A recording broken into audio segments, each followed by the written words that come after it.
मित्र, महाराष्ट्राची मुलुक मैदान तोप मातेचा धन्यवाद. आणि खरं तर जत विधानसभा मतदारसंघाचे निर्विवाद आमदार भारतीय जनता पक्षाची मुलुक मैदान तोप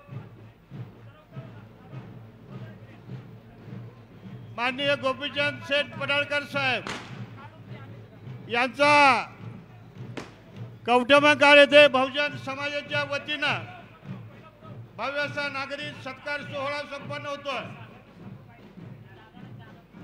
तहसीलदार कार्यालयाच्या नगरपंचायतच्या समोरील रस्त्यावर 4 जेसीबीतून त्यांच्यावरती पुष्पवर्षाव या ठिकाणी केला जातोय. जत सरकार कवठेमहांकाळ तालुकाही तुमच्या पाठीशी खंबीरपणे उभा राहील, तुमच्या बरोबर राहील हा आशीर्वाद या ठिकाणी दिला जातोय. आमदार गोपीचंद शेठ पडळकर साहेब यांचं आगमन व्यासपीठावरती अवघ्या काही मिनिटातच होतंय. सर्व लोकप्रतिनिधींना विनंती आहे, आपण समोर खुर्च्या टाकलेल्या त्या खुर्च्यावरती स्थानापन्न व्हायचं आहे. स्टेजवरती कोणीही यायचं नाही. एक संयोजकाची विनंती निवेदक म्हणून या नात्यानं मी सांगतोय.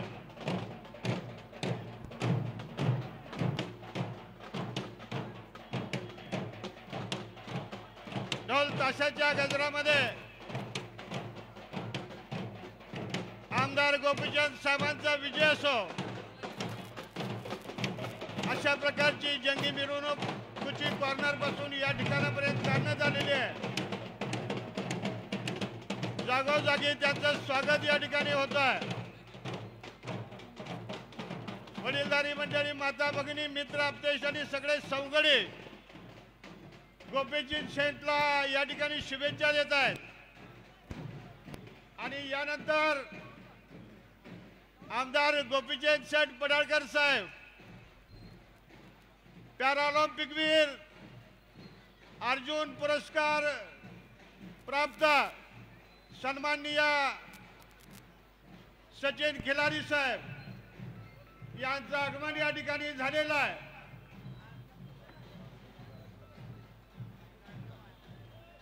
व्यासपीठावर फक्त संयोजक मंडळी असतील, याची तालुक्यातल्या सर्व लोकप्रतिनिधींनी नोंद घ्यायची आहे. भाजप अगोदरच शिस्तबद्ध नियोजनबद्ध पक्ष आहे आणि गोपीचंद पडळकर साहेबांना नियोजन अतिशय आवडतं. कुठल्याही प्रकारची उणीव न राहता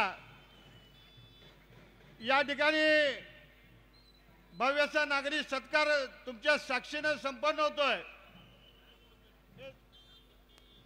सचिन हाके कुठे आहेत? खुर्च्या टाका पुढे.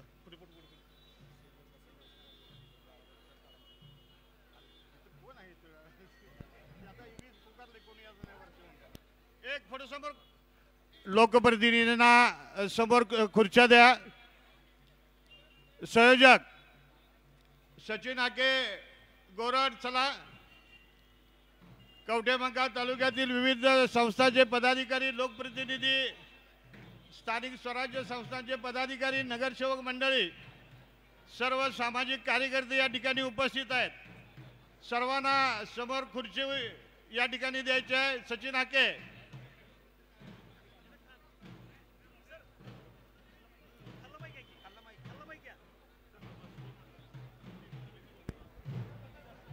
हॅलो.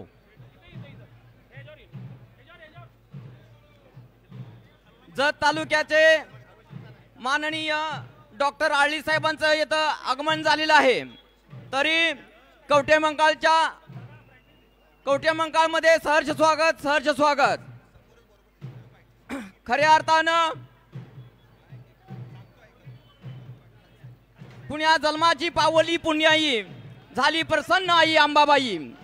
पुण्या जन्माची पावली पुण्याई झाली प्रसन्न आई अंबाबाई.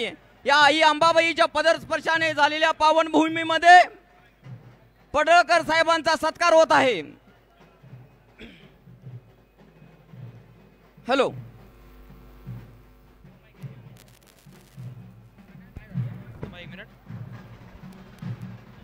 हॅलो.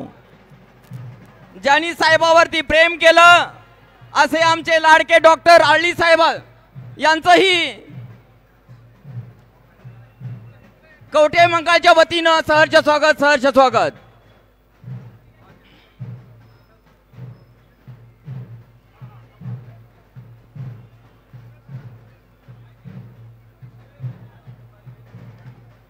या Kavathe मंकाळच्या नगरीमध्ये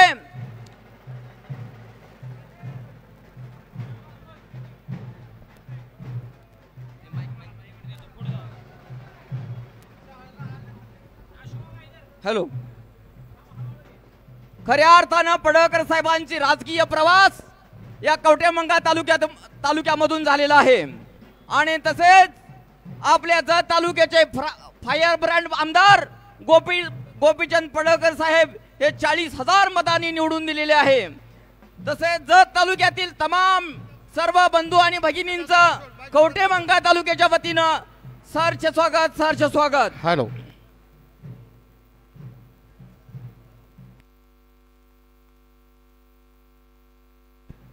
hello. Hello check. Hello. Hello check.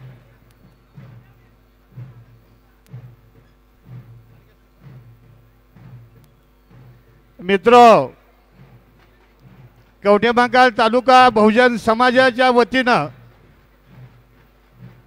तुम्हा आम्हा सर्वांचे लाडके नेते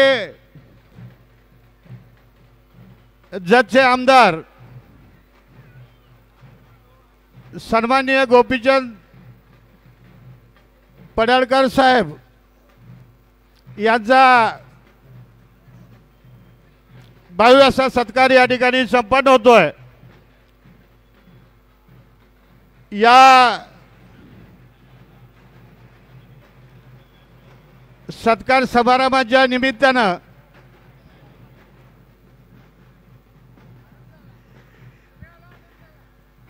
पॅरा ऑलिम्पिकवीर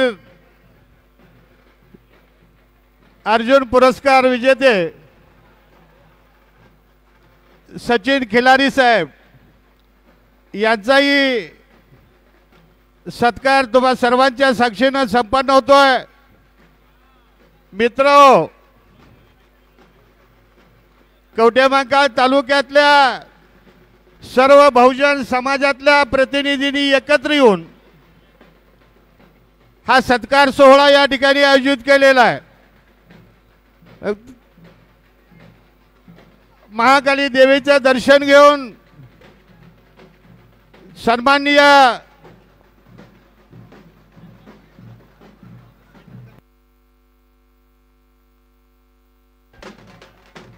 आमदार गोपीचंद पडळकर साहेब यांचं आगमन या व्यासपीठावर होतंय. सर्वांनी टाळ्यांच्या गजरामध्ये त्याचं स्वागत करायचं आहे. बहुजन हृदय सम्राट आमदार गोपीचंद पडळकर सेठ अभिवादन करतायत सर्वांना. बहुजन हृदय सम्राट. ओके, आता जरा वाद्य बंद करा. बंडा दादा, सचिन दादा इकडे या. बंडा दादा बंडगर,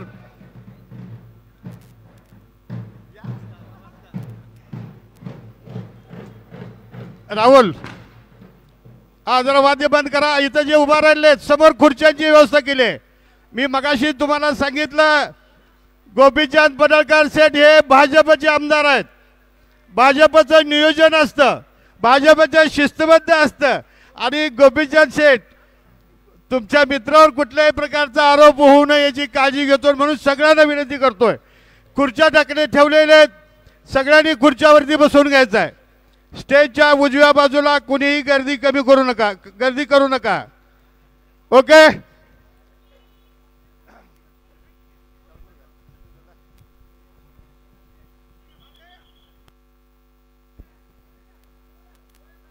सर्वांनी शांततेचं सहकार्य द्यायचं आहे. रस्त्यात व्यासपीठाच्या उजव्या बाजूला जी मंडळी आहेत त्यांनी समोर खुर्च्यावरती बसून घ्यायचं आहे. सावनूरकर पाठीमागं कमी पडत असतील तर खुर्च्या टाका लगेच.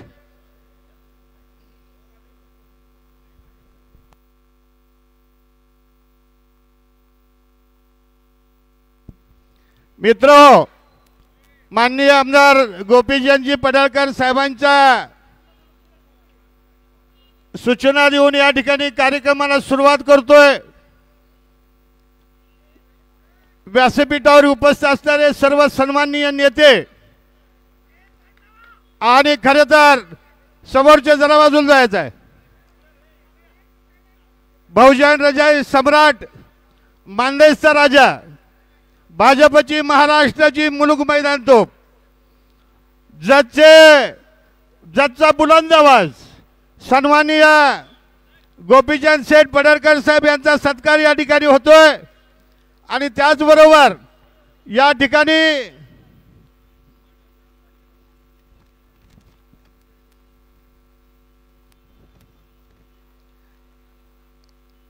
पॅराऑलिम्पिक वीर, सुवर्ण पदक विजेता, राष्ट्रपती पुरस्कार प्राप्त या सांगली जिल्ह्यातला जीवाभावाचा खेळाडू सचिनदादा खिलारी यांचाही सत्कार या ठिकाणी होतोय.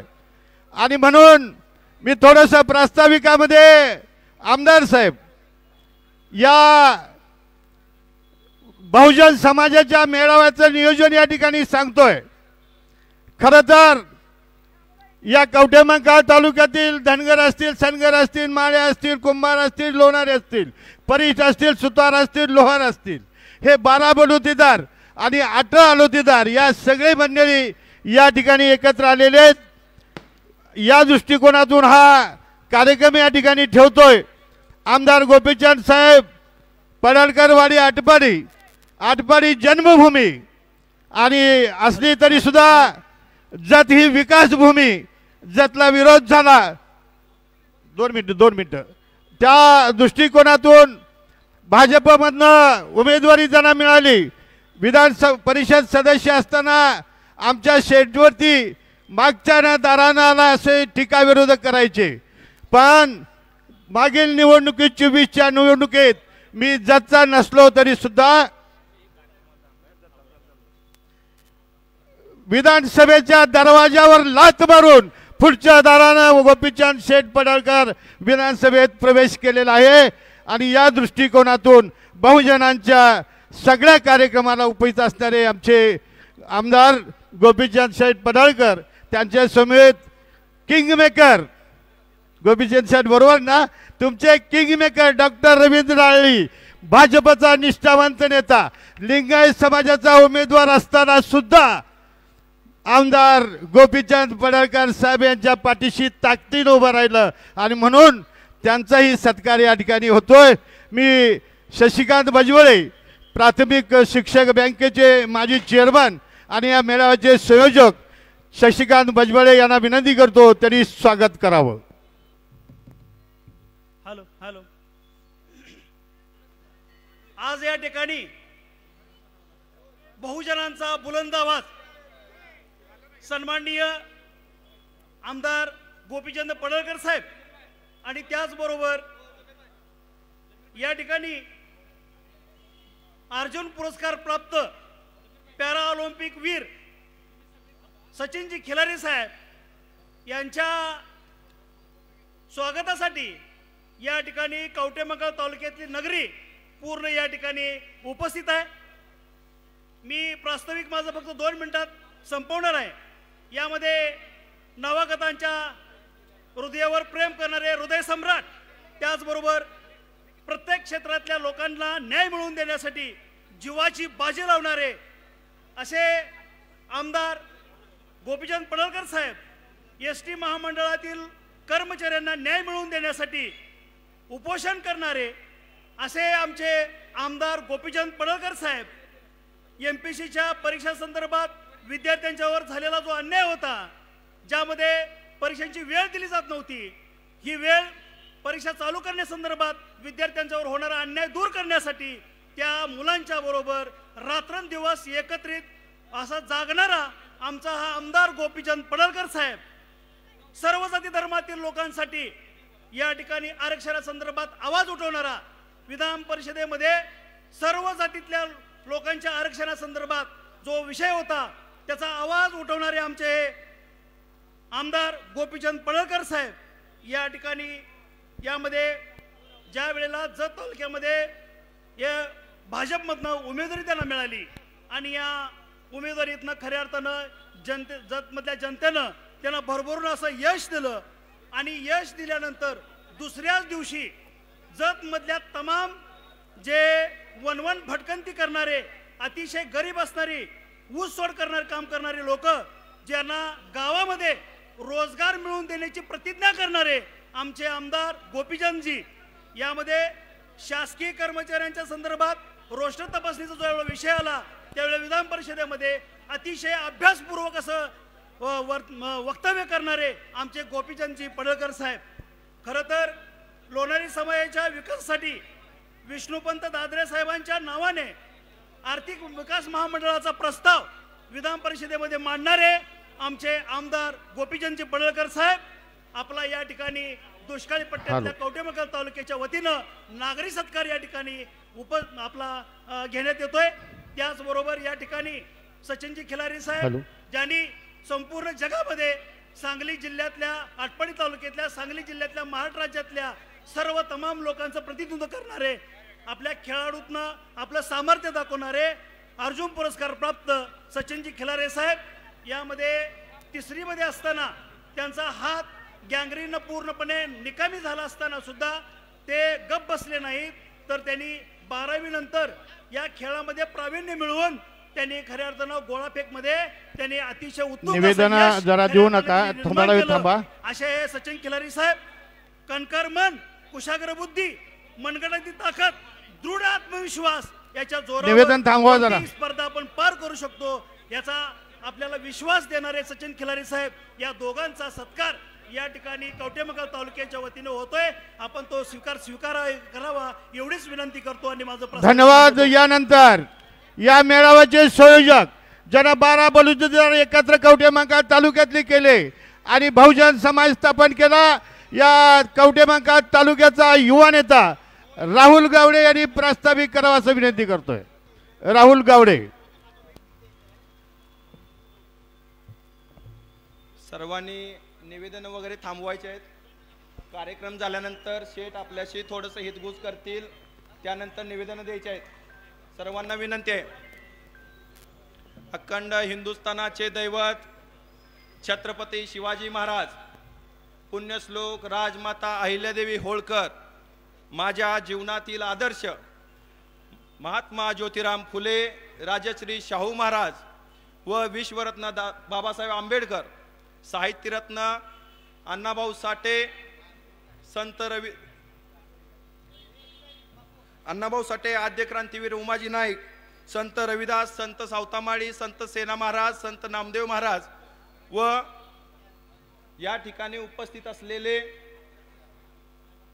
महाराष्ट्राच्या बहुजनांचे लाडके नेते, ज्यांच्या सत्कारासाठी आपण सर्वजण या ठिकाणी आलाय, ते माननीय बहुजन नायक गोपीचंदजी पडळकर साहेब, ज्यांनी ऑलिम्पिकमध्ये पदक जिंकून अर्जुन पुरस्कार प्राप्त केला, ते सचिन खिलारी साहेब.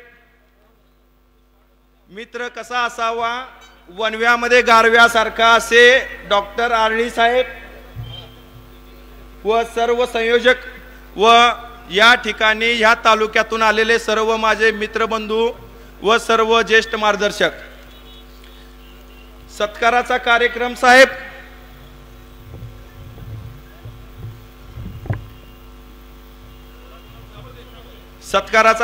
साहेब तुमच्यासाठी आहे. मात्र प्रेरणा घेण्याचा आणि ऊर्जा घेण्याचा कार्यक्रम हा आमच्या सर्व तालुक्यातील बहुजन समाजासाठी आहे.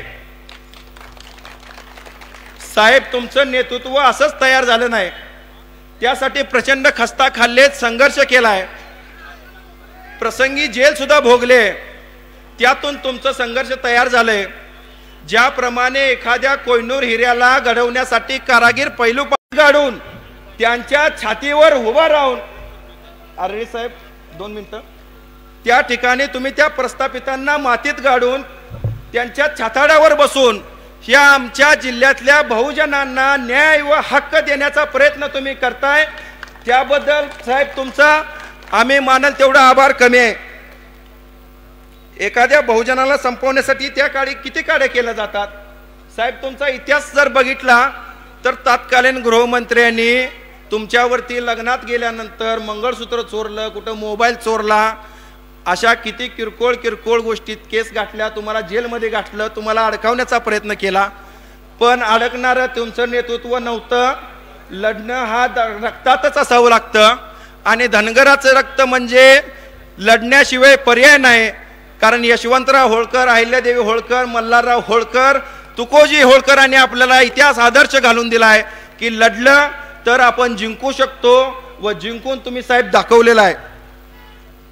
साहेब आम्ही बातम्या वाचल्या होत्या त्यावेळी तुम्ही ओगलेवाडी वगैरे कार्यालय फोडलं होतं.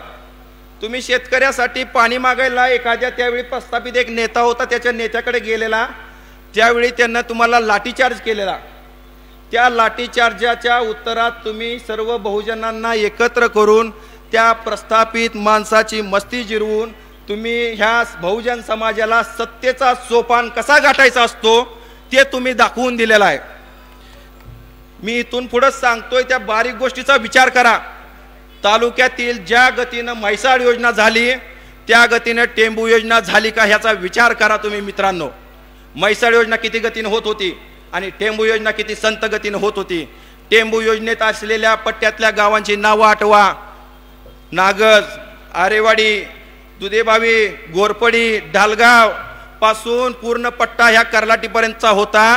त्या पट्ट्याला जाणीवपूर्वक पाण्यापासून वंचित ठेवण्यासाठी सगळे प्रयत्न केले गेले. मात्र देवाभाऊ मुख्यमंत्री झाल्यानंतर 1206 कोटी रुपये देऊन ह्या बहुजनांच्या वरचा अन्याय दूर झाला.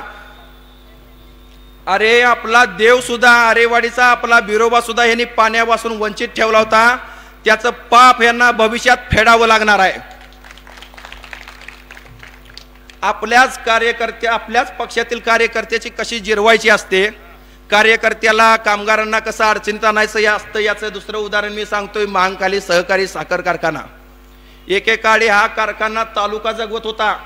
या तालुक्यातल्या सर्व कामगारांना जगवत होता. या तालुक्याची आर्थिक वाहिनी होती. पण कारखाना बंद पडला व या कामगारांच्यावर उपासमारीची वेळ आली. काही कामगार साहेब कोरोनात मृत्यू पावले. मात्र त्या कामगारांच्या घरी भेटी द्यायची सुद्धा यांना ओढ झाली नाही, त्यांना जाणीव झाली नाही. त्याचबरोबर त्या कामगार कॉलनीत दिवाळी असला मोठा सण, या दिवाळी एवढा मोठा सण सुद्धा अंधारात घालवला. मात्र त्यांना कशाचंही सोयर सुतक नाही, काही नाही. म्हणून ह्या कारखाना भविष्यात सभासदांचा राहिला पाहिजे. आजकाल आपण ऐकतोय आका शब्द, आका, आकाचा आका. मग ह्या जिल्ह्यात कारखाना खाणारा आका कोण? ह्या सभासदांचा कारखाना खाणारा आका कोण आहे? एक कारखाना खाल्ला संभाजी पवारांनी उभा केलेला, दुसरा खाल्ला जत तालुक्यातल्या आपल्या बहुजनांनी उभा केलेला, आता तिसरा तो गळ्यात तोंडासमोर आलाय. तोंड उघडायचं फक्त बाकी आहे. एक ही चर्चा होत नाही कारखाना कसा चालू करायचा. एक सुद्धा सिंगल चर्चा कुठे होते का बघा. लोकप्रतिनिधी आपण निवडून देतोय, मात्र सिंगल चर्चा होत नाही. हा कारखाना कसा चालू करायचा, कारखाना कसा बंद राहील आणि तो कारखाना कोणाला तर मिळेल यासाठी सगळेजण प्रयत्न करतात. पण हे कारखाना सभासदांचा राहिला पाहिजे. त्यासाठी साहेब तुम्ही थोडासा आवाज उठवावा अशी आमची विनंती आहे. साहेब आमच्या तालुक्यातल्या समस्या सांगितल्या तर तुम्ही म्हणणार मी आमदार जतचा आहे का हे कवटे मंकाळचा, ह्यांनी सत्काराला बोलवलंय आणि मला समस्या सांगायला लागलेत का काय. पण आम्ही बोलायचं तरी कुणापाशी. आमच्या जिल्ह्यात उपजिल्हा रुग्णालय आहे. त्या उपजिल्हा रुग्णालयात आम्ही गेलो, कोण ॲक्सिडेंट झाला पडलं तर त्याला लगेच बँडेज करतात आणि चिठ्ठी देतात सांगलीला जावा. कोण पडलं हात मोडला चिठ्ठी देतात मिरजला जावा. एखादी गरोदर माता माझी भगिनी जर तिथं असेल तर सिझरसाठी त्याला लगेच म्हणतात मिरजला जावा. अरे चिठ्ठी दवाखाना आहे का हा चिठ्ठीखाना आहे हे समजायला मार्ग नाही. पहिला ह्या दवाखान्याची क्षमता 50 बेडची आहे. ह्यामध्ये CSR फंडातून आपल्याला जॉली बोर्डनं सोनोग्राफी दिलंय, डायलिसिस दिलंय. पण तो जर दवाखाना 100 बेडचा झाला साहेब, 2023ला प्रस्ताव ह्या प्रशासनानं दिलाय. लोकप्रतिनिधींनी नाही दिला, प्रशासनाने दिलाय. 100 बेडचा दवाखाना करा, म्हणजे त्या ठिकाणी सगळे प्रकारचे डॉक्टर तिथं आपल्याला 24 तास उपलब्ध राहतील. त्या ठिकाणी जाणारी माणसं कोण आहेत, त्या दवाखान्याचा लाभ घेणारी माणसं कोण आहेत, तर माझा मदारे, गारुडे, डवरे, गोंधळे, लोणारे, धनगर आहे, हटकर आहे, सनगर आहे, तेले, कोष्टी, वडार, रामोशी, ही सगळी माझी बहुजनाची माणसं त्या दवाखान्यात जातात. त्या दवाखान्यात त्यांना लाभ मिळू नये, त्यापासून वंचित राहावं, ह्यासाठी जाणीवपूर्वक तिकडे दुर्लक्ष केलं जातंय. आमचे साहेब तुम्हाला विनंती आहे, ते 100 बेडचं तेवढं हॉस्पिटल तुम्ही, तुमचं देवाभाऊपाशी वजन आहे, आम्हा सगळ्या तालुक्याला काय महाराष्ट्राला माहिती आहे. आमच्यासाठी तेवढं त्या 100 बेडचं तेवढा प्रस्ताव मार्गी लावा, म्हणजे आम्हाला एखादा डायलिसिसचा रुग्ण असेल, सोनोग्राफीचा असेल, ते सगळं आम्हाला इथल्या इथं शासनाच्या माध्यमातून मिळेल. त्याचबरोबर माळी समाज आमचा या भागात कष्टाळू प्रामाणिक आहे. पाणी खेळलंय सगळीकडं, द्राक्षाची लागण चांगली झाली आहे, आणि त्याचबरोबर माळी समाजाची कास धरून सुद्धा बाकीच्या शेतकऱ्यांनी सुद्धा द्राक्षाची लागवड चांगली केली. कारखाना बंद झाल्यानंतर सगळी लोक द्राक्षाकडे वळलेत, कष्टानं ती द्राक्षे उभा करतात. साहेब माझ्या समोर ते माळीवाडीचा मुलगा आहे बच्चन माळी म्हणून, त्यानं आत्महत्या केली. म्हणजे एखाद्याला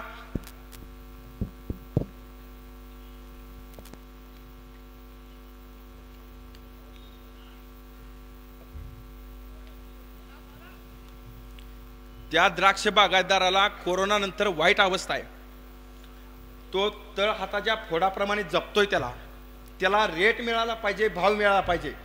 तो पाणी देऊन टँकर देऊन जगवतोय.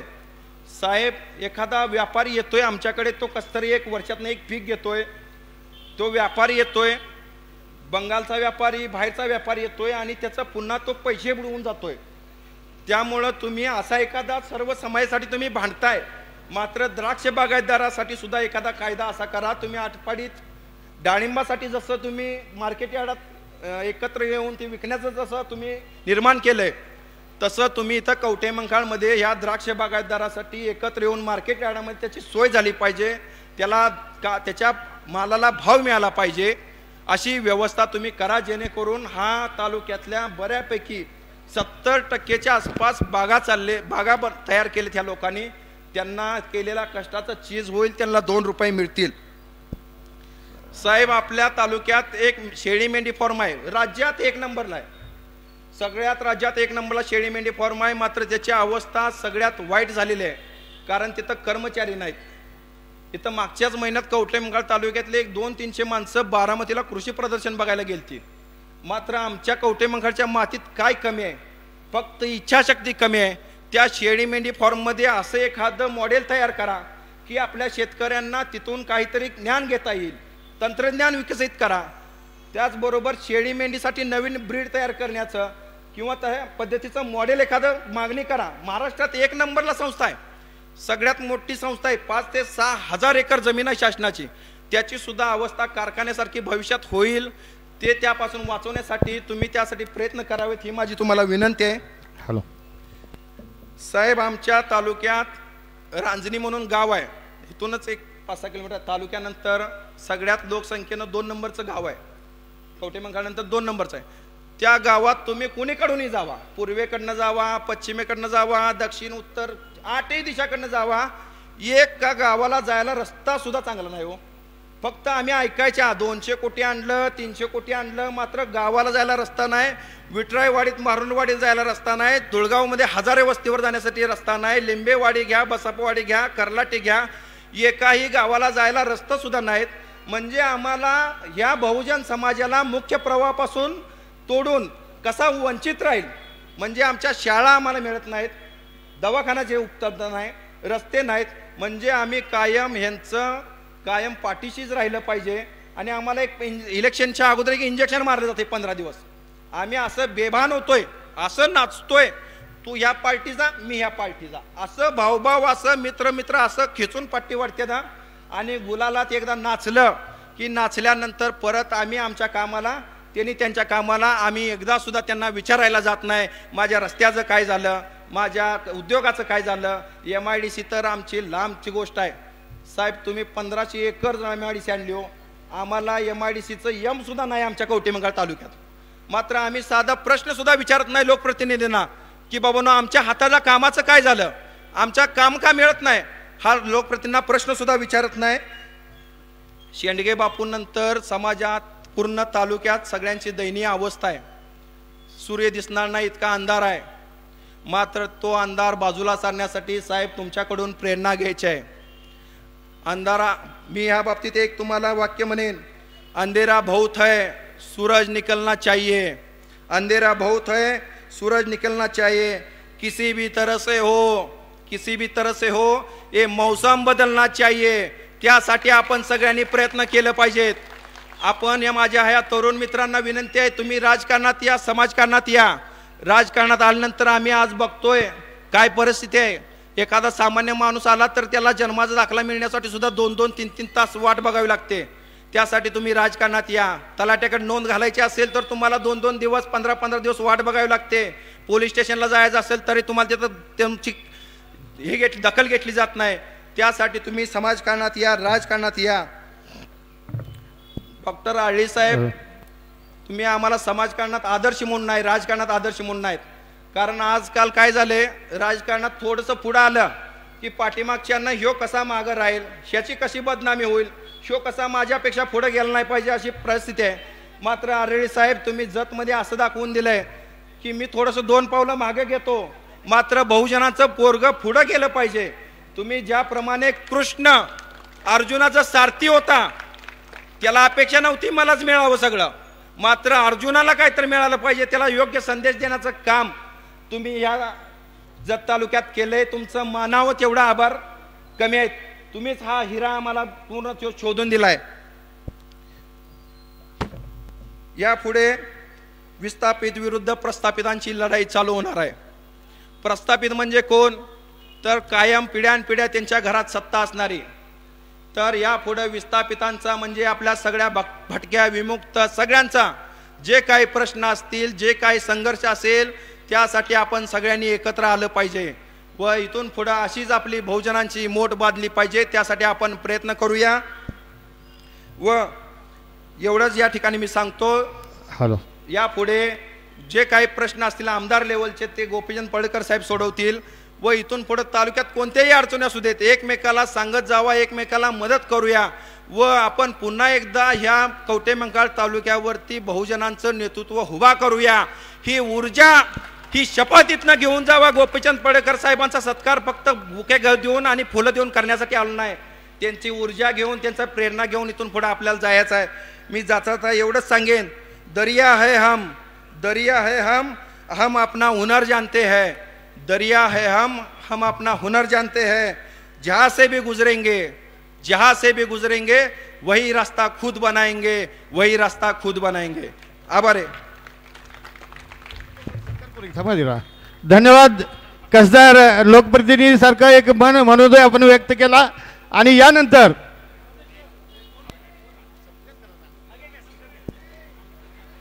आजच्या तुम्हाला सर्वांचे लाडके नेते, महाराष्ट्राची मुलुक मैदान तो बहुजन हृदय सम्राट, 2 मिनिट नाही सर, प्रोटोकॉल प्रमाणे इच्छा आपल्या कार्यकर्त्यांची सगळ्या, आमदार गोपीचंद पडळकर साहेब यांचा बहुजनांच्या वतीने या ठिकाणी सत्कार होईल. मी संयोजकांना विनंती करतो, ही सगळी मंडळी, गोपीचंद शेठ, सगळ्या समाजाचे एक प्रतिनिधी आहेत. मी सुद्धा आळी सरांचा कार्यकर्ता त्या ठिकाणी आहे. जमीर भाई या, आपले संयोजक या, जलालभाई पुढे या,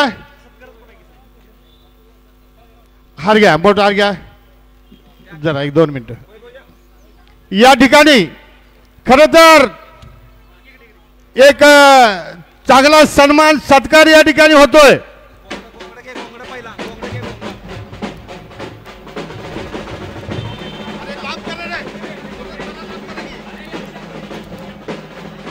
गुलाब फुलाचा भला मोठा हार देऊन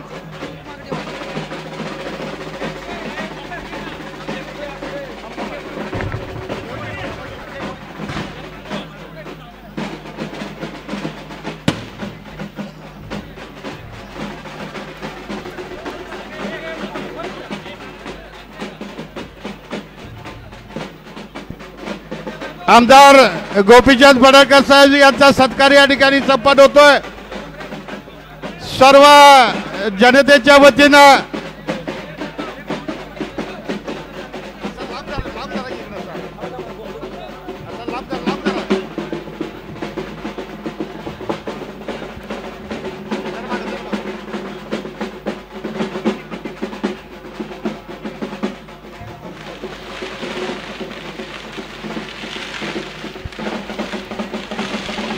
माननीय सचिन खिलारी साहेब यांचा या ठिकाणी सन्मान होतोय. जतचे भाजपचे लोकप्रिय नेते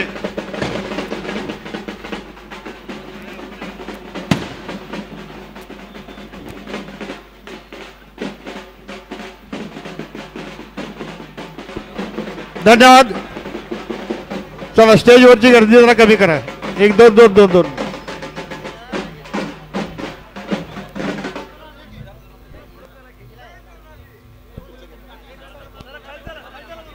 सचिन खिलारी यांचा सत्कार झाला का? झाला.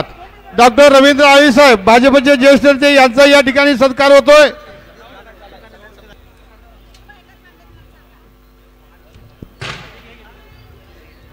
आणि यानंतर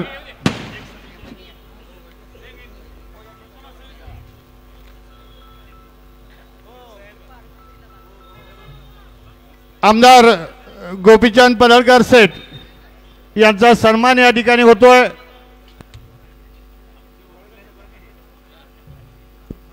आणि उर्वरित सत्कार नंतर होणार आहेत, याची सर्वांनी काळजी घ्यायची आहे.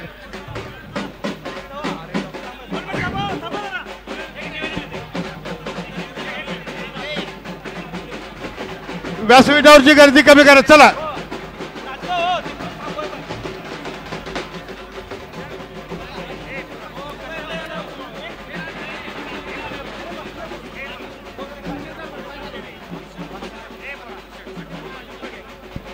जरा गडबड करू नका, गडबड करू नका अजिबात. कुणी अजून भाषणं व्हायची आहेत, गडबड करू नका.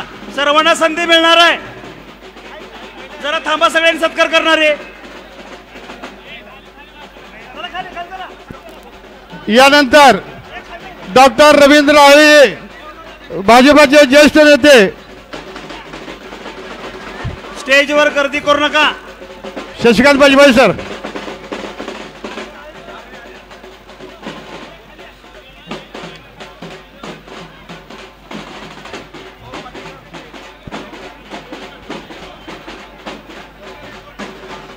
जरा बंद करा हलगी,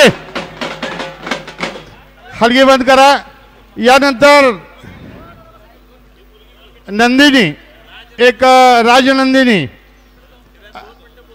ती 2 मिनिटं आपलं मनोगत तुम्हा सर्वांच्या समोर या ठिकाणी व्यक्त करते.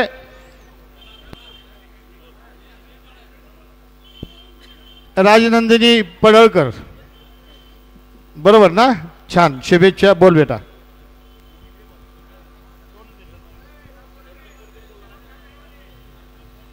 महाभारतातील महारथी कर्णाची दानशूरता, धनुर्धर अर्जुनासारखे शूरत्व, प्रभू श्री कृष्णासारखे चतुराई, राजा युधिष्ठिरासारखा प्रामाणिकपणा व विवेक बुद्धी, हे सर्व गुण ज्यांच्यामध्ये सामावलेले आहेत, असे आपल्या सर्वांचे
होता.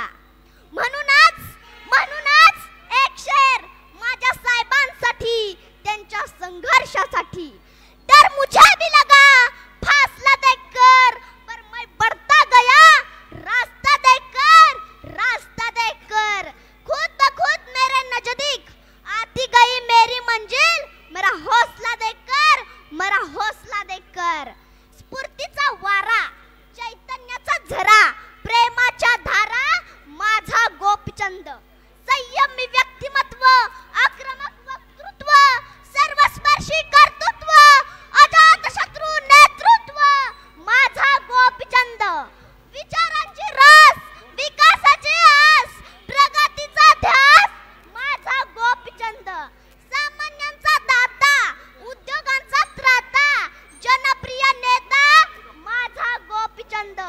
प्रेमाची रस, चैतन्याची आस, मोगऱ्याचा सुवास, जसा काटेरी फणस, माझा गोपीचंद. कवठे महांकाळ तालुक्यातील सर्वांना एकच सांगते की तुम्ही एका योद्ध्याचं आणि वाघाचं नेतृत्व मान्य केलंय. कारण गोपीचंद पडळकर हा एका आमदारकीने हुरून जाणारा नाही. वो लंबी रेस का घोडा है. आमदार गोपीचंद पडळकर साहेबांनी जशी लोकांना मोठी स्वप्न दाखवली, तशी मोठी स्वप्ने त्यांनी पाहिलीत. त्यांच्या स्वप्नांकडे पाहिल्यावर एक कविता आठवते, जी त्यांच्या संघर्षमयी प्रवासाला तंतोतंत लागू पडते. जे अशक्य वाटतंय ते स्वप्न मला पाहायचंय.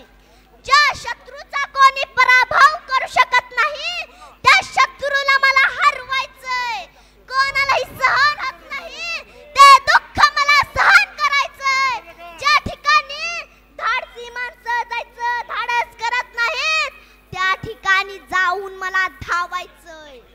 जेव्हा माझे हात थकलेले आहेत, पाय थकलेले आहेत, पूर्ण शरीर थकलेलं आहे, त्यावेळी समोर मला एव्हरेस्ट दिसतंय. तर माझं प्रत्येक पाऊल हे त्या एव्हरेस्टच्या दिशेनं टाकायचंय. ते ध्येय मला गाठायचंय. मला सत्यासाठी झगडायचंय, संघर्ष करायचाय. अगदी माझी नरकात जाण्याची सुद्धा तयारी आहे. पण त्याला कारण मात्र स्वर्गीय असलं पाहिजे. आदरणीय पडळकर साहेब, तुम्ही मंत्री तर व्हालच, पण भविष्यात तुम्ही या महाराष्ट्र राज्याचे नेतृत्व करावे हे माझे स्वप्न आहे. माझे स्वप्न तुम्ही नक्कीच पूर्ण कराल. माझे स्वप्न पूर्ण करण्यासाठी तुम्हाला खूप खूप शुभेच्छा देते आणि माझ्या नेत्याविषयी मोठ्या अभिमानाने एवढंच म्हणते.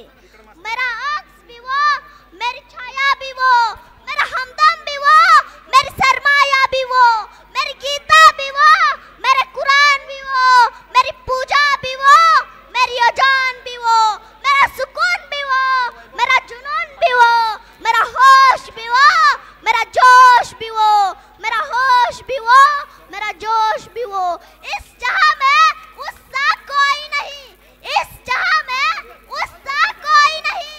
मेरे खवा में हस्ती पे छाया है जो कोई पूछेगा कौन है तेरा रहा गुजर. मैं कहती हूँ मेरा गोपीचंद पडळकर है वो, मेरा गोपीचंद पडळकर है वो. आदरणीय पडळकर साहेब व सचिन खिलारी साहेब यांना त्यांच्या यशस्वी गगनभेदी वाटचालीसाठी खूप खूप शुभेच्छा देते आणि थांबते. धन्यवाद. जय हिंद, जय महाराष्ट्र. एक छंद, एक छंद, एक छंद, एक छंद, एक छंद. धन्यवाद. राजनंदिनी पडळकर. राजनंदिनी विठ्ठल पडर. धन्यवाद. अतिशय चांगल्या प्रकारचे परखड विचार या बालिकेने या ठिकाणी व्यक्त केले. त्यांनी यानंतर विनंती करतोय जतचे भारतीय जनता पक्षाचे नेते आमदार गोपीचंद पडळकर साहेब यांच्या विधानसभेचे किंगमेकर,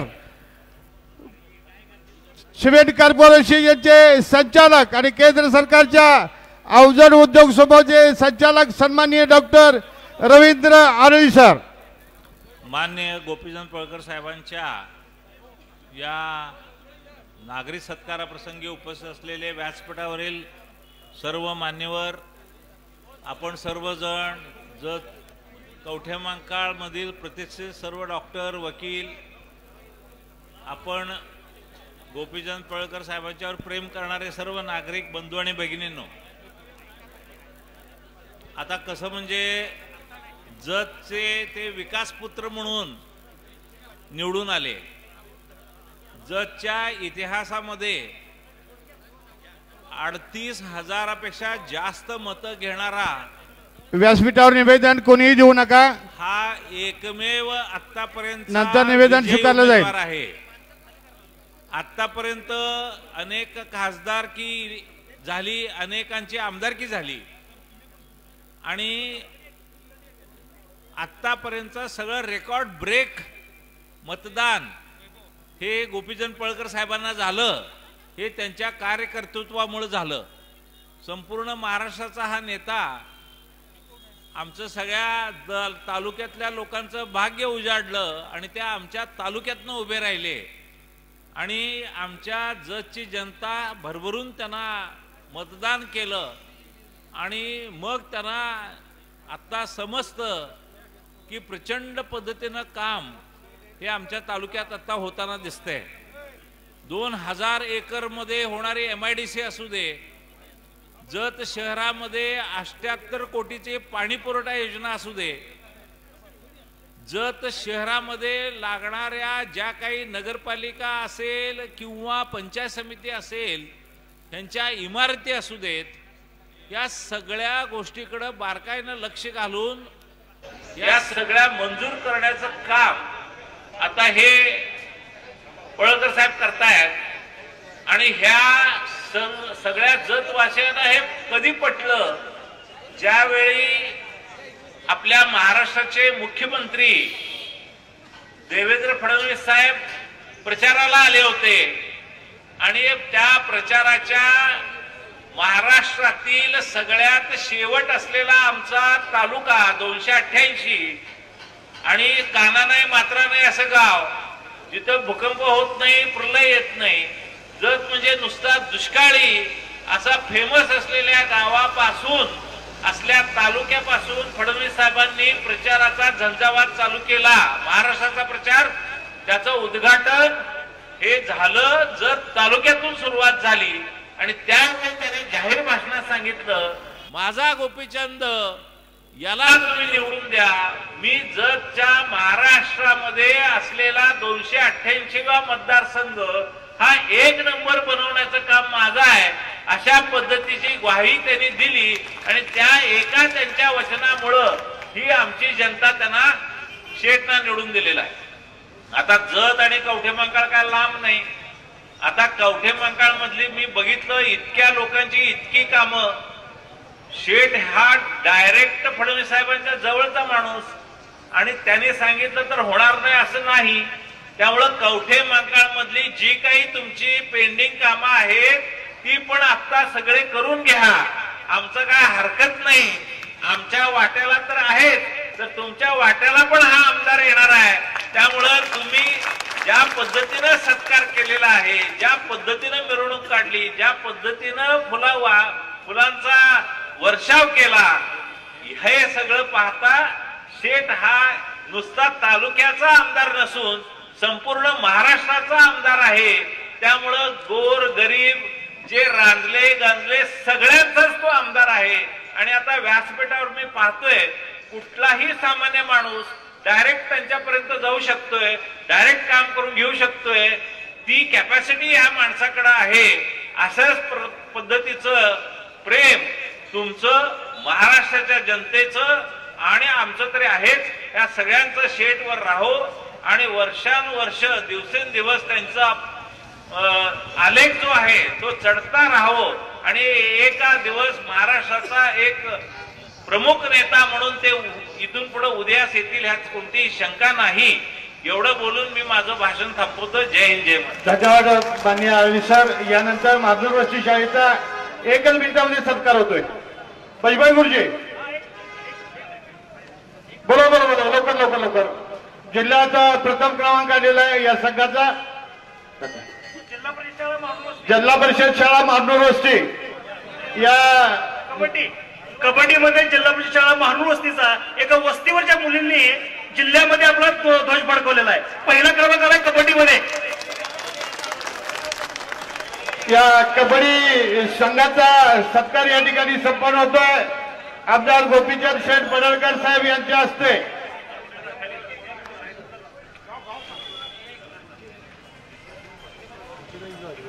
धन्यवाद. आणि यानंतर मी विनंती करतोय पॅराऑलिम्पिक वीर सुवर्ण पदक विजेता अर्जुन पुरस्कार प्राप्त राष्ट्रीय खेळाडू सन्माननीय सचिन खिलारी साहेब.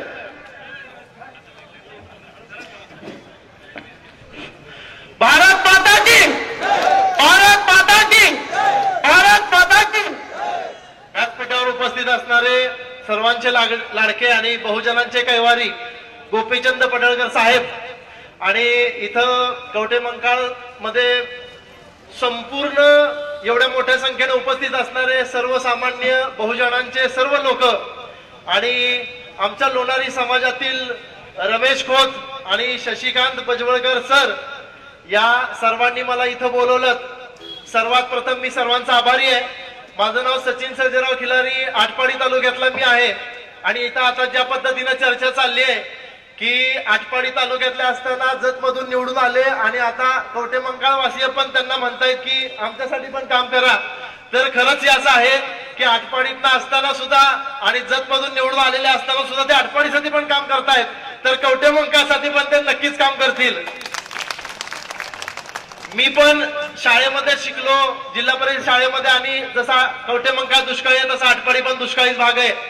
आणि मला पॅरा ऑलिम्पिक खेळण्याची संधी मिळाली. पॅरा ऑलिम्पिक मध्ये आपल्या भारताला 40 वर्षानंतर सिल्वर मेडल मिळालं आणि आपल्या महाराष्ट्राला 52 वर्षानंतर सिल्वर मेडल मिळालं.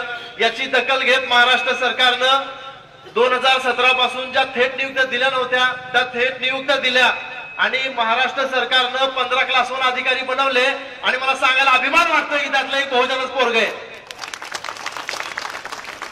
त्याच्यानंतर मला आता 17 जानेवारीला अर्जुन पुरस्कार मिळाला. आपल्या महाराष्ट्रात एखाद दुसरा अर्जुन पुरस्कार पहिले मिळायचा. आता 2 लोकांना अर्जुन पुरस्कार मिळाला त्यातला आपला एक मुलगा आहे. त्याच्यानंतर मला सांगायला अभिमान वाटतोय की हे जे काय महाराष्ट्र गव्हर्नमेंट आपल्यासाठी करतंय त्यांनी पुढे जाऊन जे बक्षिसाची रक्कम होती ती वाढवली आणि मला पॅरा ऑलिम्पिक मध्ये सिल्वर मेडल मिळवलं म्हणून मला 3 कोटी रुपयाचं बक्षीस जाहीर केलं. त्याच्यानंतर अजून एक मला सांगायचंय की अधिकारी लोक बनतात. अधिकारी लोक बनल्यानंतर त्यांना काम करावं लागतं. पण महाराष्ट्र सरकारनं मला 5 वर्षाची सुट्टी दिली म्हणजे पुढे प्रॅक्टिस करण्यासाठी मला सुट्टी दिली. आता मला सिल्वर मेडल मिळालंय. पुढच्या येणाऱ्या एलएच्या जे अमेरिकेमध्ये 2028 ला होणार आहे त्या एलएच्या ऑलिम्पिक मध्ये मी नक्कीच बहुजनाचं पोरग म्हणून सांगतोय की नक्कीच माझ्या सिल्वर मेडलचा रौप्य पदकाचा रंग बदलून तो सुवर्ण पदक नक्की करणार. आणि या ठिकाणी माझा लोणारी समाज पण मोठ्या संख्येने आहे इथं उपस्थित पण आहे. तर मी त्यांचं सुद्धा मनापासून धन्यवाद देतो की तुम्ही मला इथं बोलवलं आणि सगळ्या बहुजनांनी ज्या पद्धतीने आम्हाला मिरवणूक काढत आमचा सत्कार केला. तर मला वाटतंय की मेडल घेताना जेवढा मला आनंद नाही झाला त्याच्यापेक्षा जास्त आनंद मला या ठिकाणी आल्यानंतर झाला. आणि अशा प्रकारचाच एक शिंगणाईला आमचा प्रोग्राम झाला होता आणि त्यानंतर आता इथं होतोय. तर खेळाडू म्हणून मला तुम्हाला एक सांगायचंय की खेळाडू बनल्यानंतर आता बघा माझ्या वजनानं खुर्ची तुटली. माझं वजन 120 किलो आहे. हा तर मी तेच सांगतो तुम्हाला आपण दुष्काळी भागातले आहोत. खेळामुळे आपलं शरीर मात्र नक्की निरोगी आणि फिट राहतंय. मी आता 2020-22 ला असा 80 किलोचा होतो आता 120 किलोचा झालोय. हे मला खेळामुळे मिळालंय. आणि मी तुम्हाला पण जाता जाता एक प्रेमाचा आणि आपुलकीचा एक संदेश देईल की सगळ्यांनी ज्या काही गोष्टी तुम्ही करताय जगण्यासाठी जो काही पैसा कमवताय त्याच्याबरोबरच खेळ सुद्धा महत्वाचा आहे आणि सगळ्यात महत्वाचं आपलं शरीर आहे. तर मी तुम्हाला भावी आयुष्यासाठी शुभेच्छा देतो. पडळकर साहेब इथं आले आणि त्यांच्या बरोबर नेहमी फिरताना मला पण आमदार झाल्यासारखं वाटतंय. तर मला इथं बोलवलं संपूर्ण कवठेमंकाळ वासियांचा मी मनापासून आभारी आहे. जय हिंद, जय महाराष्ट्र, जय लोणार.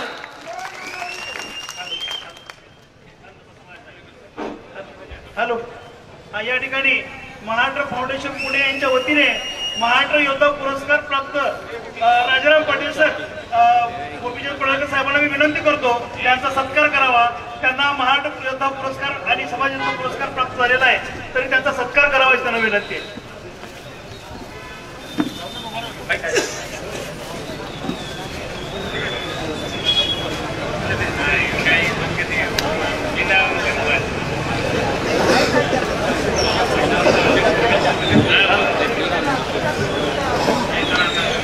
आणि खरं तर एक आठवण करून देतो गोपीचंद साहेब लिंगायत समाजाच्या महात्मा बसवेश्वरांचा अभ्यास करण्यासाठी आपण महाराष्ट्र शासनाला मुख्यमंत्र्यांना पत्र दिलं. बसवेश्वरांची समिती वचन संघ अभ्यास करणार आणि अभ्यासक्रमात समावेश केला मागणी केली. याबद्दल लिंगायत समाजाच्या वतीनं आणि सरांच्या साक्षीने मी मनपूर्वक आभार या ठिकाणी व्यक्त करतोय. एकच छंद, एकच छंद. आणि यानंतर महाराष्ट्राची मुलुक मैदान तो बहुजनांचा आमदार गोपीचंद पडळकर साहेब. हिंदवी स्वराज्याचे संस्थापक छत्रपती शिवाजी महाराज, महात्मा ज्योतिराव फुले, सावित्रीबाई फुले, पुण्यश्लोक अहिल्यादेवी होळकर, महात्मा बसवेश्वर, नरवीर राजे उमाजी नाईक, बहिर्जी नाईक, अण्णाभाऊ साठे आणि ज्या महामानवामुळं मी आज तुमच्या समोर बोलायला उभा आहे ते विश्वरत्न डॉक्टर बाबासाहेब आंबेडकर. या सर्व महापुरुषांना मी सर्वप्रथम विनम्र अभिवादन करतो. कवठेमंकाळ ही पुण्यभूमी आहे. कारण कर्नाटक, आंध्र, महाराष्ट्र, गोवा या तिन्ही राज्यातील करोडो लोकांचं आराध्य दैवत श्री बिरोबा हे आरेवाडीमध्ये आहेत.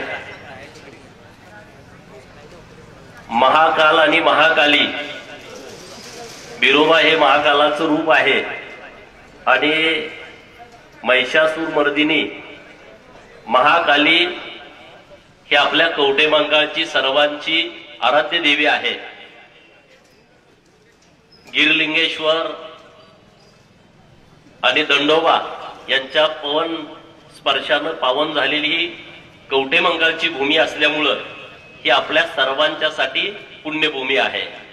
आणि अशा पुण्यभूमीमध्ये जत विधानसभा मतदारसंघातील मायबाप जनतेने मला विधानसभेचा सदस्य म्हणून निवडून दिलं आणि त्याबद्दल तुम्ही सर्वजण माझा सन्मान करताय हे माझं भाग्य आहे, माझ्यासाठी आनंदाची बाब आहे.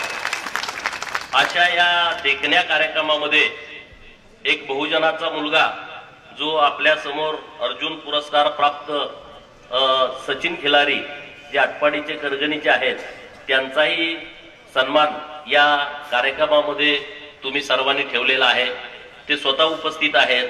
डॉक्टर रवींद्र अरळी साहेब ज्यांच्या नेतृत्वामध्ये हा कार्यक्रम होतोय ते माननीय राहुल गावडे, माननीय शशिकांत भजबळे सर, माननीय रमेश नाणाखोत, युवा नेते कवठेमंकाळ तालुका बाळासाहेब हजारे, भाजपाचे नेते शिरूर माननीय राजू पाटोळे, माननीय जयसिंग तात्या, माननीय अक्षय हक्के, माननीय अमोल गोरड, वैभव मोठे, माननीय राजाराम पाटील सर, माननीय मिलिंद कोरे, माननीय खरमाटे साहेब, ज्येष्ठ नेते माननीय बाळासाहेब गुरव, माननीय माझे मित्र संजय बनसोडे, अन्य सगळे पत्रकार मित्र इथं उपस्थित आहेत.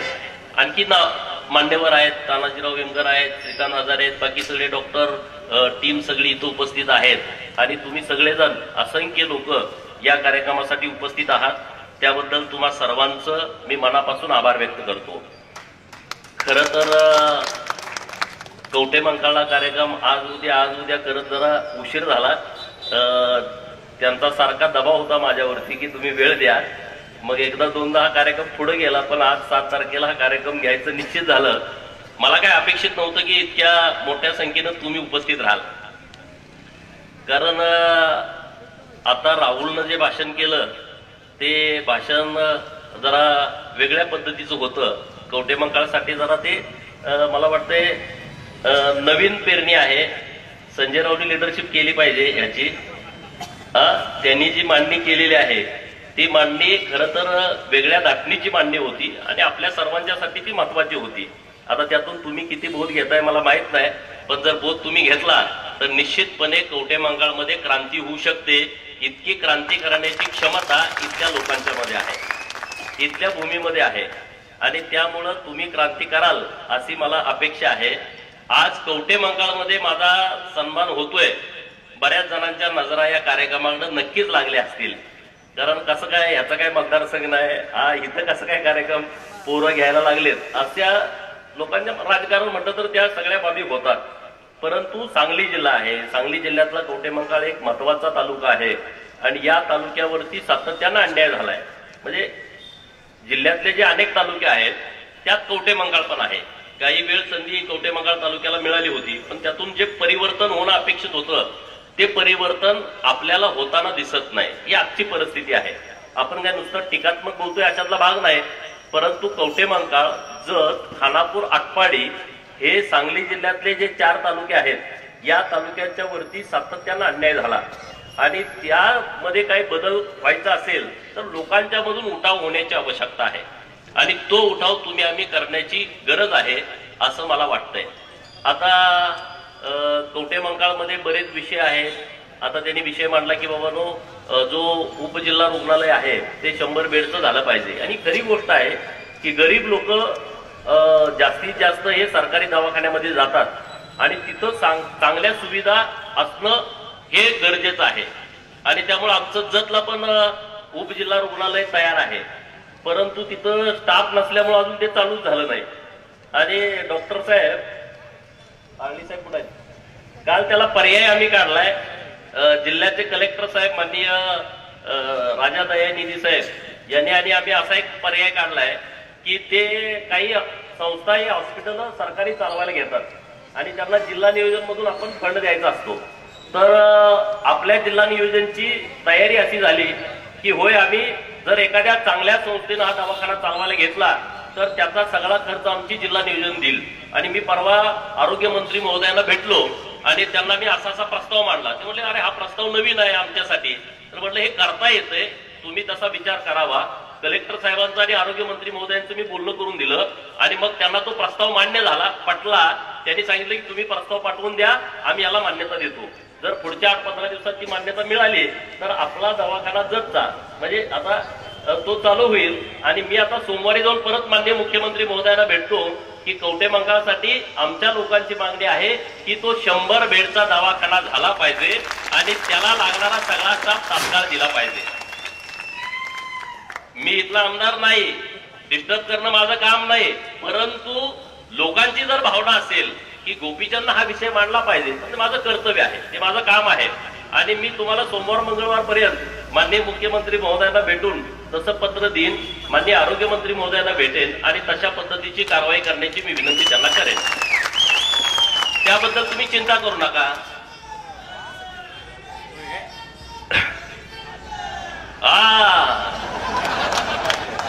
तुम्ही आहे म्हणून तर मी आहे, नाहीतर माझं खूप अवघड आहे. लोक म्हणतात गोपीचंदची जिरली पाहिजेत, पण अशी माणसं जिरू देत नाहीत. त्यामुळे जे म्हणतायत गोपीचंदची जिरवा, त्यांची अनेक वेळा जिरलेली तुम्ही बघितली आणि पुढं कायम जिरेल.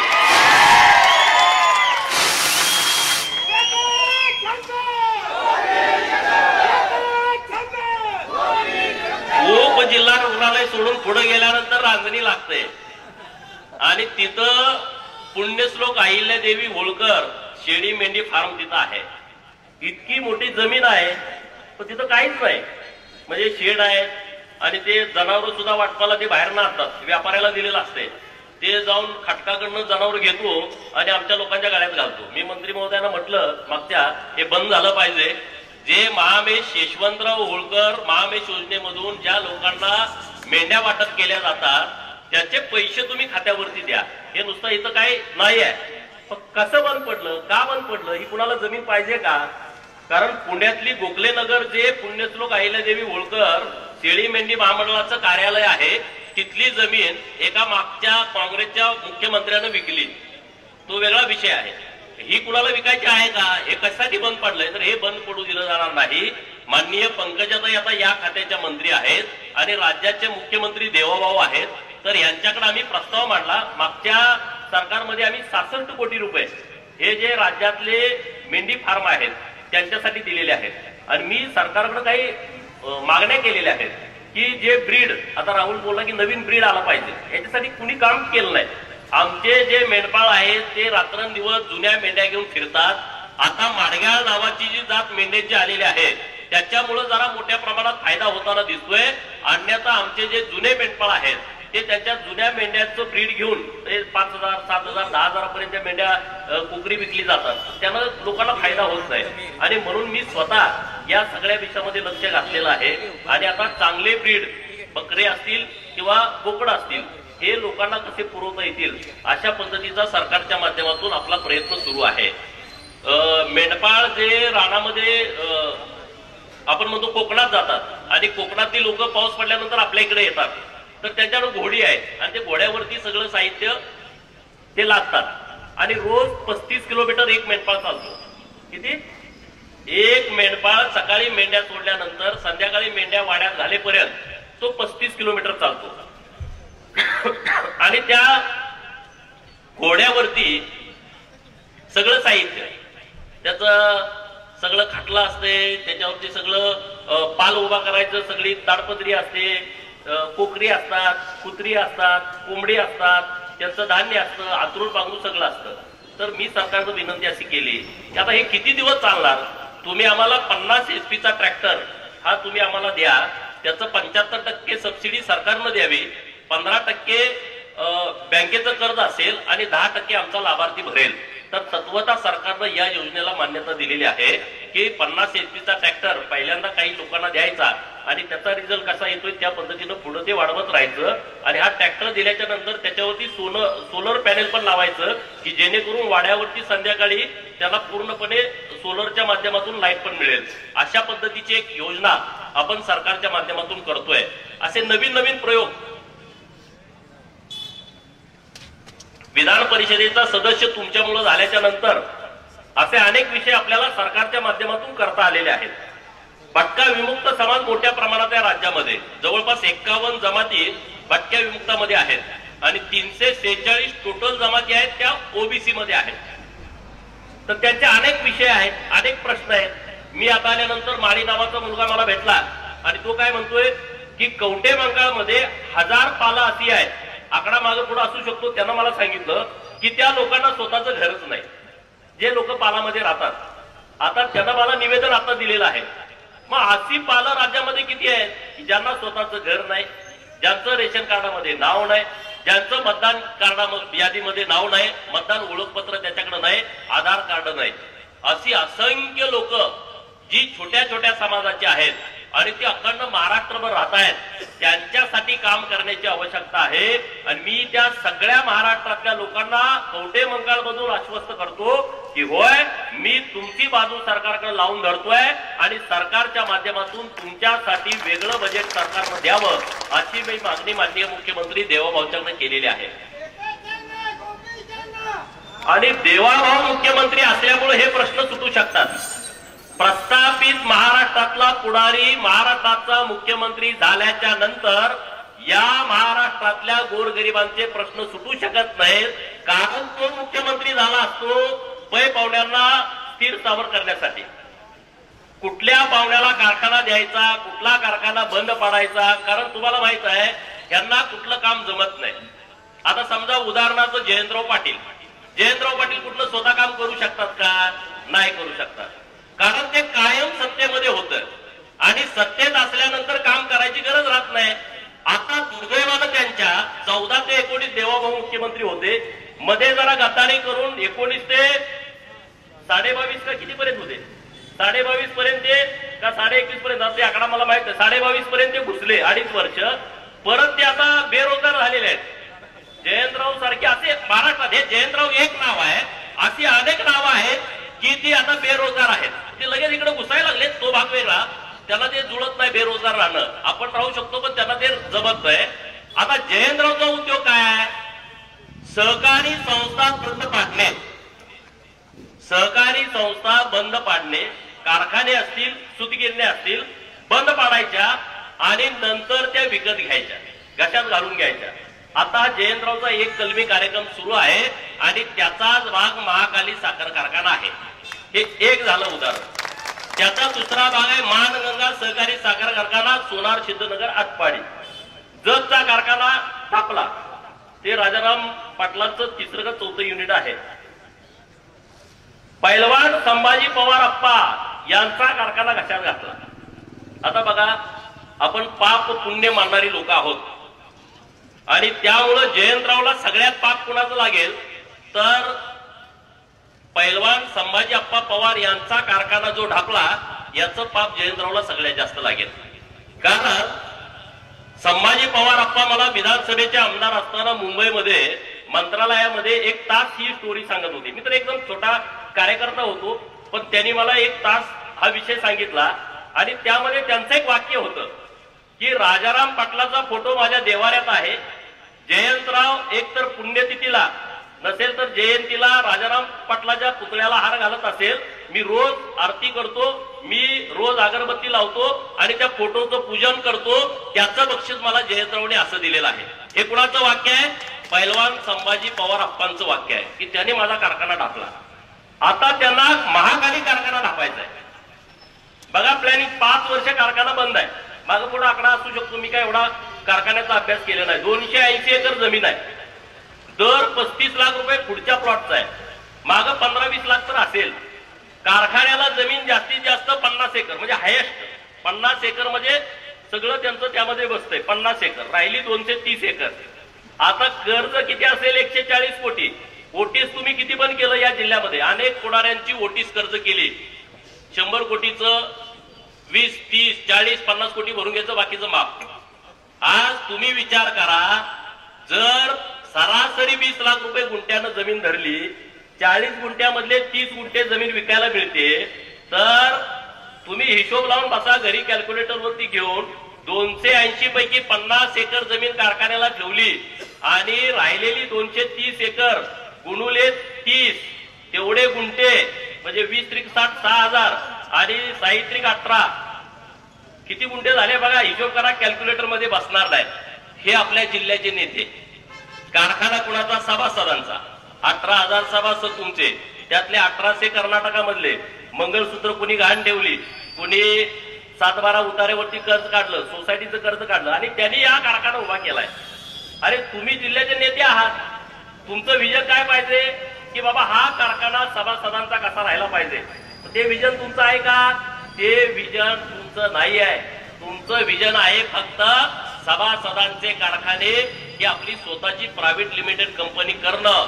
आता मला वाटतंय कारखान्याची निवडणूक लागली आहे, मला सगळ्या सभासदांना सांगायचं आहे की तुम्ही सगळे ताकदीनं पॅनेल उभा करा.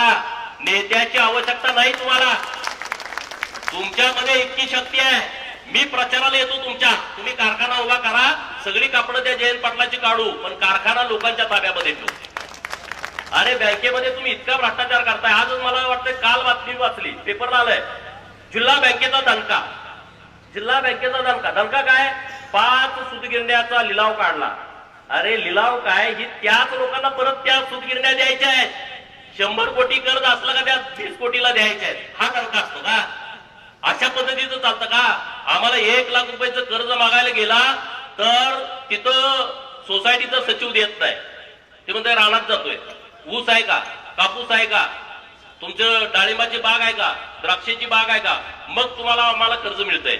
1 लाख रुपये थकीत राहिलं, बँकेत साहेब आपल्या दारामध्ये येत आहे, तुम्ही पैसे कधी भरताय, नाहीतर आम्ही तुमचं नोटीस काढतो, 101 करतो, अमुक करतो, तमुक करतो, लिलाव काढतो. अरे बाबांनो, ज्यांनी हे कारखाने बुडवले, खाल्ले, त्या लोकांचं तुम्ही काहीच करत नाही. आमच्या गरीब लोकांच्या पाठीमागे तुम्ही लागलाय. आणि म्हणून मला तुम्हाला विनंती करायची आहे की महाकाली कारखान्याची जर निवडणूक लागल्यास, मला वाटतं आजपासून 11 तारखेपर्यंत अर्ज भरायचे आहे. तरुण सगळ्या पोरांनी या अर्ज भरा. त्यामध्ये म्हणजे तुमचं नावं नसतील, आपल्या जुन्या लोकांचे असतील, त्यात पण अट्टी काय टाकून ठेवल्या असतील, ऊस घातला, अमुक तमुक बोलत, सगळं जरा बघा व्यवस्थितपणे. आणि तशा पद्धतीनं तुम्ही ही निवडणूक लावा. आणि कसल्याही परिस्थितीमध्ये हा कारखाना तुम्ही जाऊ देऊ नका. हे काही नाही, आता जतचा कारखाना एवढा मोठा, मला 200-250 एकर तिथं पण जमीन आहे. आमच्या आटपाडीची जमीन आहे 227 एकर, तिथंही 5 लाख रुपयाचा दर आहे. ते पण आता त्यांचं सेटलमेंट झालंय.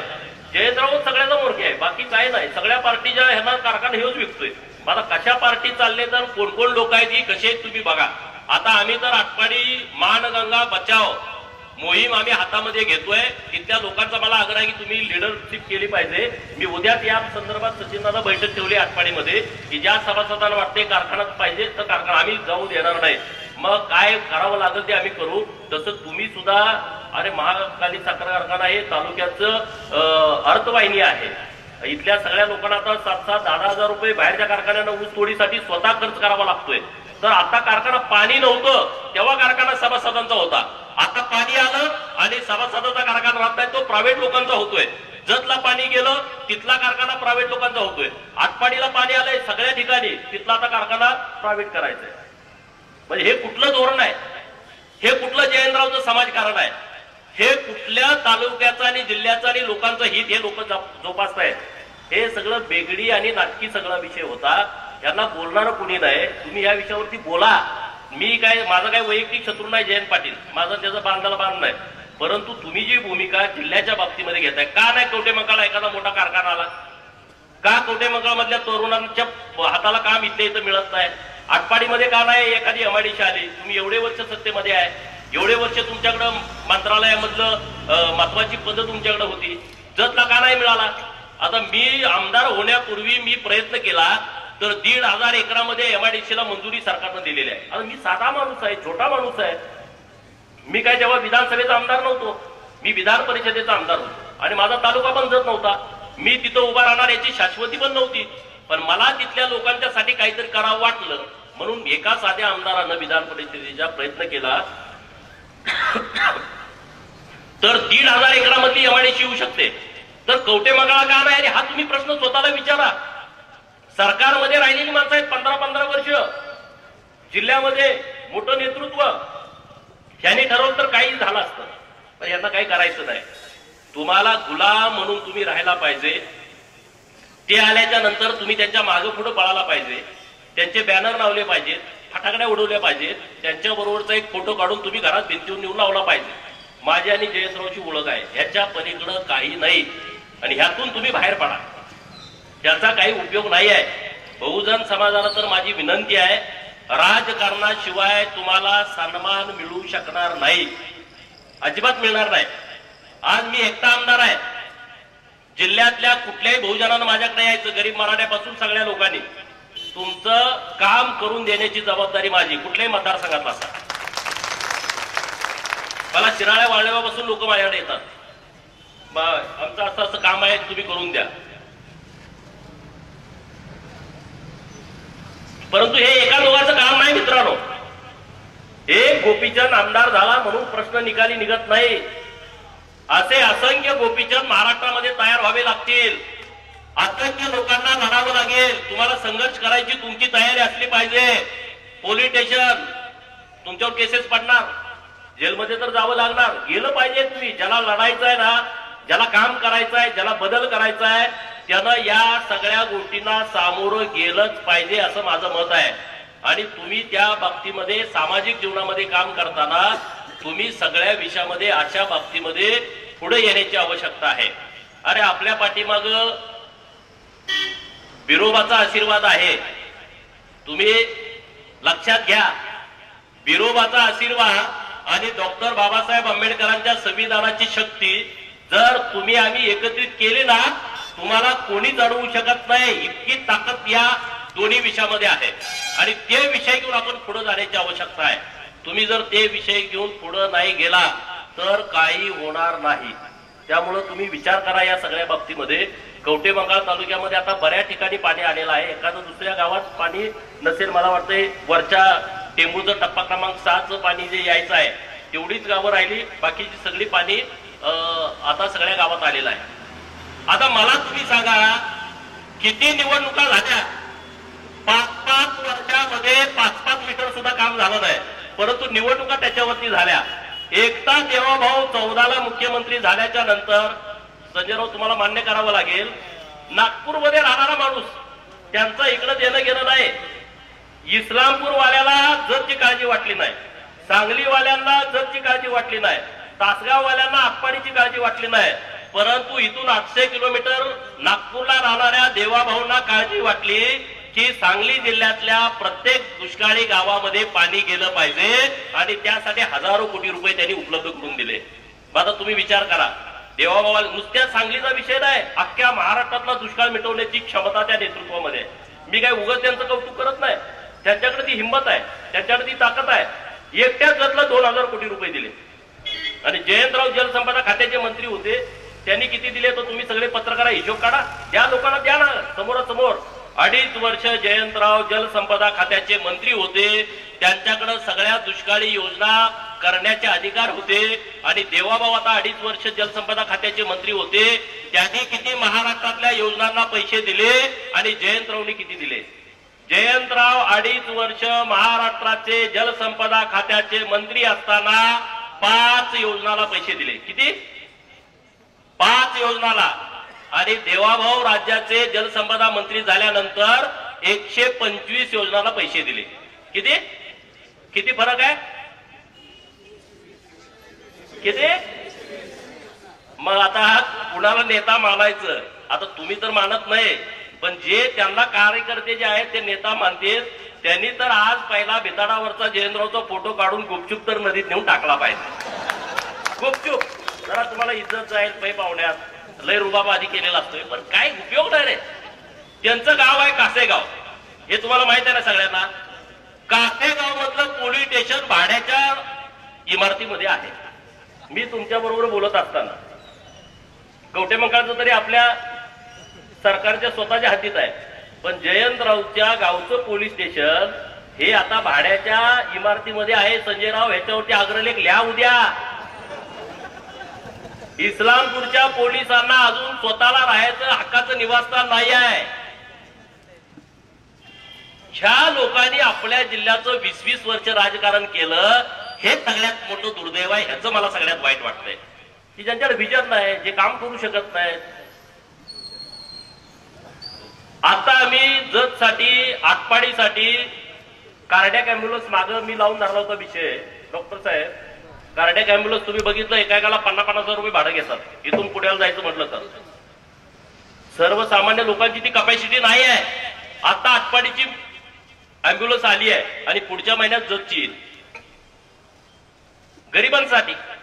अरे तुमच्याकडे सगळे आहेत ना, 800 कोटी रुपये जिल्हा नियोजन मध्ये पैसे आहेत. आपल्या नुसत्या जिल्ह्याचं बजेट 800-900 कोटी रुपयाचं आहे. कुणाला दिलं तुम्ही? किती नंदीवाल्यांच्या वस्तीवरती तुम्ही रस्ते केले? किती लोणारी समाजाला तुम्ही निधी दिला जिल्हा नियोजन मधून? गरीब लोक जे आहेत वाड्या वस्त्यावरती राहतात, अरे त्यांचा लोकप्रतिनिधी नाही, पण लोकप्रतिनिधीचं काम आहे समान वाटप झालं पाहिजे. ज्या लोकांना आमदाराकडे जाता येत नाही त्या लोकांच्याकडे आपण गेलं पाहिजे. आणि म्हणून मी जतच्या लोकांनी मला निवडून दिलंय. मी पहिल्यांदा सांगितलं माझ्या सगळ्या सहकाऱ्यांना की ज्या लोकांना कधीच राजकीय पद मिळालं नाही त्या लोकांना पहिल्यांदा आपण पद देऊ, आपण मागच्या लाईनीमध्ये बसू आणि त्यांना पुढच्या लाईनीमध्ये बसवू. हे धोरण आम्ही आता जतमध्ये राबवतोय. जे आमच्या अधिकारात असेल तेवढं.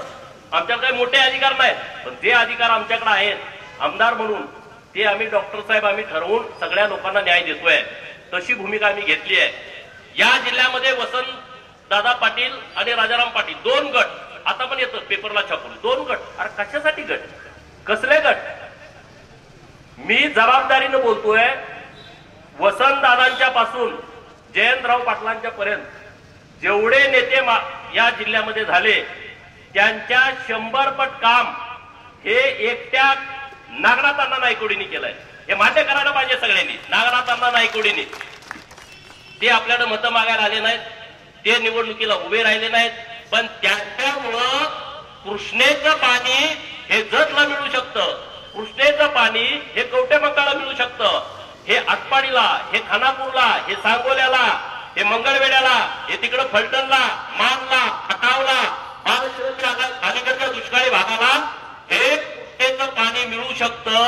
ही संकल्पना पहिल्यांदा नागनाथ अण्णा नायकोडींनी मांडली. राजाराम पाटलाचे 4-4 ठिकाणी पुतळे बसले, पण नागनाथ अण्णाचा बसू शकला नाही. का हो? एखाद्या गार्डनला नाव नाही, एखाद्या इमारतीला नाव नाही. माझी मागणी आहे सरकारकडे की टेंबू योजनेला नागनाथ अण्णा नायकोडींचं नाव दिलंच पाहिजे. आणि त्यांचा तालुका इस्लामपूर आहे, त्या इस्लामपूर मधल्या एखाद्या चांगल्या स्मारकाला, स्मारक बांधायचं राहू द्या, पण एखाद्या चांगल्या इमारतीला, एखाद्या मोठ्या गार्डनला नागनाथ अण्णांचं नाव द्या ना, की ज्या माणसानं निस्वार्थपणे आमच्यासाठी, लाखो लोकांच्यासाठी, ज्यांनी स्वतःचा पैसा खर्च करून, कारखान्याचा पैसा खर्च करून आम्हा लोकांना जागृत केलं, आम्हा लोकांना लढायला उभा केलं. आटपाडीला पाणी परिषद घेतली 13 दुष्काळी तालुक्यांची, आणि मग लोकांच्या मध्ये एक चळवळ तयार झाली, आणि मग 95 नंतर या योजनांचा सगळ्या विषय पुढे आला. आणि मनोहर जोशी साहेब, गोपीनाथरावजी मुंडे साहेब तेव्हा मुख्यमंत्री उपमुख्यमंत्री होते, आणि त्यांनी या योजनांचा शुभारंभ केला. पण त्याची सुरुवात 92 साली ही नागनाथ अण्णा नायकोडींनी केली. मोठ्या लाखोच्या सभा ते घ्यायचे, गावागावात असेल तर त्या कुटुंबाची काय अवस्था झाली असेल, हे कशामुळं, हे कशासाठी, या सगळ्या विषयामध्ये आपण जाण्याची आवश्यकता आहे. कवटेमंकाळ तालुक्यामध्ये आपल्या तरुणांची एक फौज तयार करा. तुम्हाला कसली अडचण आली मला सांगा, मी तुमच्या बरोबर ठामपणे उभा आहे. तुम्हाला कुठली कसली अडचण येऊ देत नाही. कुणी खोटं केलं, पोलीस स्टेशनला त्रास दिला, तुमच्यावरती चुकीचे खटले दाखल केले, काही होणार नाही. पण तुम्ही एक चळवळ तयार करा, एकत्रित या आणि आपली सुरुवात करा जोरदार. जिल्हा परिषद पंचायत समितीला सुरुवात होते का बघा, विचार करून एक चांगलं पॅनेल तगडं उभा करा ना एका बाजूला. बघा कसा दणका होऊन जातोय. हे राजकारणामध्ये प्रचंड ताकद असते. तुम्ही जरा केलं ना ते होऊ शकतं. आता मला नगरपालिकेचे कामगार भेटले, स्वच्छता करणारे कामगार. म्हणजे आमची नगरपालिका इतके दिवस झाले अजून आम्हाला परमनंटच केलं नाही. आमचं ते यादीत नाव आलं, आता आलेच ना. अरे कोण बघणार, कुणी तर बघितलं पाहिजे. गरीब माणसं आहेत, स्वच्छता करणारी लोक म्हणजे गरीब लोक आहेत, त्याची कुणी तर बाजू घेतली पाहिजे ना. मोठ्याची बाजू कुणी घेईल, गरिबांची बाजू घेईल. आता सांगलीमध्ये 1200 कर्मचारी असे आहेत की त्या कर्मचाऱ्यांना अजून परमनंटच केलं नाही. ते मानधनावरती आहेत. 1986 ला मानधनावरती लागणारे कर्मचारी अजून मानधनावरती आहेत. माझा जन्म 82चा आहे. म्हणजे तुम्ही विचार करा, आज ती लोक 1200 लोक आज गरीब गरीब गरीब लोक आहेत. मुंबईमध्ये मंत्रालयाला पाठी घालतात. आम्ही आता ती फाईल पुटअप केलेली आहे. काही दिवसामध्ये त्यांचं परमनंट ऑर्डर सरकारच्या माध्यमातून निघेल. हे उद्योग सुरू आहेत आपल्या सांगली जिल्ह्यामध्ये. आणि त्यामुळे या विषयामध्ये कवटेमंकाळ तालुक्यानं, आता बाकीच्या तिकडे आपण हात घालायला नको, पण कवटेमंकाळमध्ये आपण विषय घेऊ शकतो. पूर्वी कवटेमंकाळ आणि आटपाडी असा मतदारसंघ होता. ते असतं तर बरं झालं असतं, मला जतला जावं लागलं नसतं. आणि आता परत पुनर्रचना आहे, काही घडू शकतं. सांगली जिल्ह्यात कुठेही तुम्ही चालताय त्यामुळे काय नाही, पुनर्रचना आहे. आता 2019 पूर्वी 2026 ला परत मतदारसंघाची पुनर्रचना होते. त्यामुळं कवटेमंकाळ आता काही लोक बोलतात आता मतदारसंघ पण वाढणार आहे. त्यामुळं कवटेमंकाळ स्वतःच एक विधानसभा क्षेत्र होऊ शकतं. त्यामध्ये ते खरी खोटी माहिती नाही, पण 2 लोकसभा होणार किंवा विधानसभेचे मतदारसंघ छोटे छोटे होणार असं एक लोकांच्या मध्ये चर्चा आहे. मंत्रालयात पण चर्चा आहे, लोकांच्या पण अधिकृत नाही. उद्या मनात गोपीचंद पडळकरांनी अशी घोषणा केली, असा काही विषय नाही. मी काही तेवढा मोठा माणूस पण नाही, परंतु असं होऊ शकतं. त्यामुळे तयारी लागा, काही चिंता करू नका. आपल्याला काहीतरी करावं लागेल. मी लोकसभेला उभा राहिलो तेव्हाही तुम्ही मला चांगली मदत केली होती 2019च्या लोकसभेला, बरोबर ना. सगळे फाटकी फाटकी माणसं आम्ही एकत्रित झालो. गावात आता ते गट तसाच आहे. ग्रामपंचायतला ती लोक लढतात. बऱ्याच गावामध्ये तसंच आहे. मला फोन करतात तेव्हाचा आपला गट झालाय, आता आम्ही सरपंच झालोय. तेव्हाचा गट होता, आता आपला डेप्युटी सरपंच झालाय. आपले 4 सदस्य निवडून आलेले आहेत. एखादा विचार पेरला ना तो लोकांच्या पर्यंत खोलवर जातो. आणि त्यामुळं कवठेमंकाळमध्ये आज तुम्ही जो कार्यक्रम घेतलेला आहे, राहुलदादा असतील, रमेश नाना असतील, सगळी राजू असेल, सगळी टीम असेल, त्यांनी एक खूप चांगला कार्यक्रम घेतलाय. माझ्या सत्काराचा एक निमित्त आहे, परंतु तुमच्यामध्ये एकत्रित येण्याची भावना ही आजच्या कार्यक्रमाच्या निमित्तानं तयार व्हावी आणि ती संघटितपणा एकत्रित येऊन तुम्ही काहीतरी चांगला निर्णय राजकीय दृष्ट्या घ्यावा असं मला या कार्यक्रमाच्या निमित्तानं वाटतंय. कवठेमंकाळमध्ये माझा सन्मान होतोय ही माझ्यासाठी खूप अभिमानाची आणि आनंदाची बाब आहे. कारण माझं कवठेमंकाळशी खूप संबंध आहे. संजय भाऊ तर मला मी 2002 सालापासून तुम्हा सगळ्यांना ओळखतोय आणि तेव्हापासून तुम्ही मला बघितलंय. मी काय फार मोठ्या घरातला अशातला भाग नाही, पण बाहेरच्या लोकांना वाटणार ह्याला काहीतरी लॉटरी लागली, पण त्यांना माहित नाही मी काय काय केलंय. मुंबईच्या वगैरे लोकांना वाटणार ह्यो काय मध्येच घुसलाय, ह्यो नुसता पवारांना बोलतोय त्याच्यावर आमदार झाला का, पण त्यांना माहित नाही आपण काय काय इकडं कार्यक्रम केलेले आहेत, सामाजिक कार्यक्रम केलेले आहेत, किती वेळा जेलमध्ये गेलोय, माझ्यावरती केस टाकलेल्या. त्यांना वाटतं अरे हो काय असंच आहे काय, त्यांना माहित नाही. ज्यांनी माझ्यावरती केस टाकली तेव्हा त्यांच्या चड्या फाटक्या होत्या आणि मी सफारी गाडीतनं फिरत होतो. परंतु त्यांच्याकडे सत्ता असल्यामुळं आता त्या विषयावरती बोलायचं नसते, ती लोकांना नाहीत, त्यामुळे त्या विषयावरती मी बोलत नाही. जिवंत माणसाची कापडं काढता येतील, बाकीच्या लोकांवरती बोलणं उचित होत नाही. परंतु जतकरांनी माझा खूप सन्मान केला. विधानसभेमध्ये त्यांनी मला पाठवलं, मला पाडण्याचा अनेक लोकांनी प्रयत्न केला. अनेकांना वाटतच नव्हतं की मी निवडून येईल, कारण ते त्यांच्या पाहुण्याला फोन करायचे, ते माझ्या विरोधात असायचे, मला येत नाही निवडून. ते तिकडं वर रिपोर्ट करायचे 5, हे येत नसते. पण मला कॉन्फिडन्स होता. डॉक्टर आरडी साहेब, आमची सगळी टीम भाजपची आणि सगळ्या महायुतीची, आम्ही खूप चांगल्या पद्धतीने नियोजन करत होतो आणि लोकांना वाटत होतं की गोपीचंद हा जतमधून आमदार झाला पाहिजे. सगळ्यात जास्त जयंतरावची झोप उडाली होती. जयंतराव झोपलंच नाही. जयंतराव हा एकदम कपटी आणि नीच माणूस असल्यामुळं तो आयुष्यात समाधानी राहत नाही. अहो, मी जेव्हा विधान परिषदेचा आमदार झालो, माणूस एखादा हलकट आणि नीच कसा असू शकतो, लोक म्हणजे गोपीचंद काही बोलतो. आता तुम्ही सांगा, मी विधान परिषदेचा आमदार झालो, माझ्या बरोबर सगळेच आमदार, उद्धव ठाकरे साहेब असतील, आपल्या नीलम गोरेताई असतील, शशिकांत शिंदे हे राष्ट्रवादीतून तेव्हा आमदार झाले, अमोल मिटकरी हे राष्ट्रवादीतून आमदार झाले, अन्य असतील 9 जण आम्ही होतो. आणि तेव्हा कोरोनाचा काळ होता आणि उद्धव साहेबांनी शपथ घेतली तेव्हा ते आमदार नव्हते. आणि आमदार झाल्यानंतर 6 महिन्याच्या आतमध्ये शपथ घेतल्यानंतर 6 महिन्याच्या आत आमदार व्हावं लागतंय. मग त्यांनी विनंती केली मोदी साहेबांना, कोरोनाचा काळ होता, सगळं लॉकडाऊन होतं, कोण कोणाला भेटत नव्हतं, बोलत नव्हतं. त्यांनी विनंती केली की आता माझं 6 महिने वेळ संपतीये आणि जर मी आमदार नाही झालो तर सरकार पडतंय. मोदी साहेब मोठ्या मनाचा माणूस, त्यांनी मान्यता दिली. आता आपल्याला वाटतं पडलंच पाहिजे, असंच झालंय म्हटल्यावरती आपल्याला वाटतं ना कार्यकर्ता म्हणून हे कशाला व्हायचं. पण त्यांनी विनंती मान्य केली आणि त्यांनी निवडणूक लावली. निवडणूक पूर्ण बिनविरोध, सगळ्यांचं ठरलं की निवडणूक बिनविरोध. आता आम्हाला निरोप आले, आम्ही गेलो तिकडं, अर्ज वगैरे सगळं भरणं झालं. गुप्त होतं, ते कुणालाच माहित नव्हतं कुणाचा अर्ज भरणार काय, टीव्हीवरती वेगळीच नावं होती. आणि जेव्हा छाननी होती तेव्हा प्रदेश कार्यालयामध्ये मी बसलो होतो. सगळे उमेदवार आम्ही सगळे प्रदेश कार्यालयामध्ये होतो. आम्ही काय तिकडे जायचा विषय नाही, पार्टीचे वकील होते. आणि माझा फोन सायलेंट. देवाभाऊंचे 4-5 मिस कॉल, चंद्रकांत दादांचे 4-5 मिस कॉल. परत मी मोबाईल घेतला तर एवढे मिस कॉल पडले. मी फोन लावला, अरे तू कुठं आहे? मी म्हटलं प्रदेश कार्यालयामध्ये आहे. अरे ताबडतोब जा म्हटले, तिथं तुझ्यावरती आक्षेप घेतलाय. आता म्हटलं माझ्यावर आक्षेप घेण्यासारखं काहीच नाही, आपल्याला काही प्रॉपर्टी नाही, इन्कम टॅक्स नाही, काही मानगड नाही. तोपर्यंत एका DYSPचा फोन आला की तिथून गृहमंत्री अनिल देसाईंचा फोन आलाय SP साहेबांना आणि त्यांनी तात्काळ तुमच्या विषयीची माहिती मागवलेली आहे. म्हणजे गुन्ह्याची दुसरं काय, आणि तुम्ही लपवलंय, खोटं आहे, ऍफिडेव्हिट चुकीचं घातलंय आणि अशी माहिती मागवली. मग मी तिथून गेलो विधान भवनामध्ये, काही 2 मिनिटाचं अंतर चालत गेलो आणि बघतोय तिथं तर छाननी सुरू झाली आणि ते 2 आमदार उठले राष्ट्रवादीचे. ते म्हणजे आमचा आक्षेप आहे, आमचा आक्षेप आहे. ते निवडणूक निर्णयात गेलो, अहो आक्षेप काय, तुम्ही अजून सगळे अर्ज माझ्या कस्टडीत आहेत, तुम्ही वाचले नाहीत, तुम्ही आक्षेप कसं घेणार? तुम्ही अर्ज वाचा आणि मग आक्षेप घ्या. दुसऱ्यांदा बोलले, तिसऱ्यांदा बोलले, आक्षेप आहे. अहो ते म्हणले अर्ज आमच्याकडे, तुम्ही आक्षेप नाही, आमचं वेगळं आक्षेप आहे. काय तर गोपीचंद पडळकर यांनी तुम्हाला खोटी माहिती दिलेली आहे आणि त्यांचा अर्ज तुम्ही बाद करा.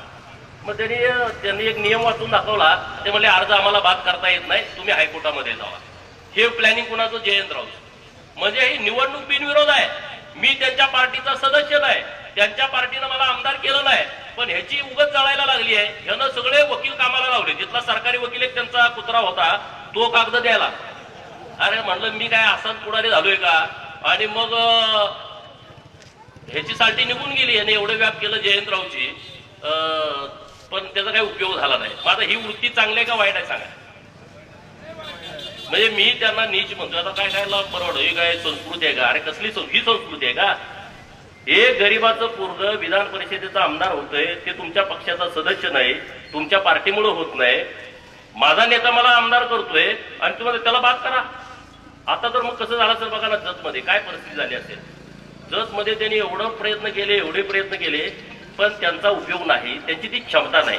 त्यांनी त्यांच्या पोरासाठी जत तालुका 1-2 वर्षापूर्वी चाचणी केली. तुमच्या आला असेल पेपरला पण बातम्या आल्या होत्या की जतमध्ये त्यांच्या पोराला उभा करायचंय, पण ते काय मेळ बसत नाही. लोकांचं त्यांच्या बाजूने लोकमत नाही.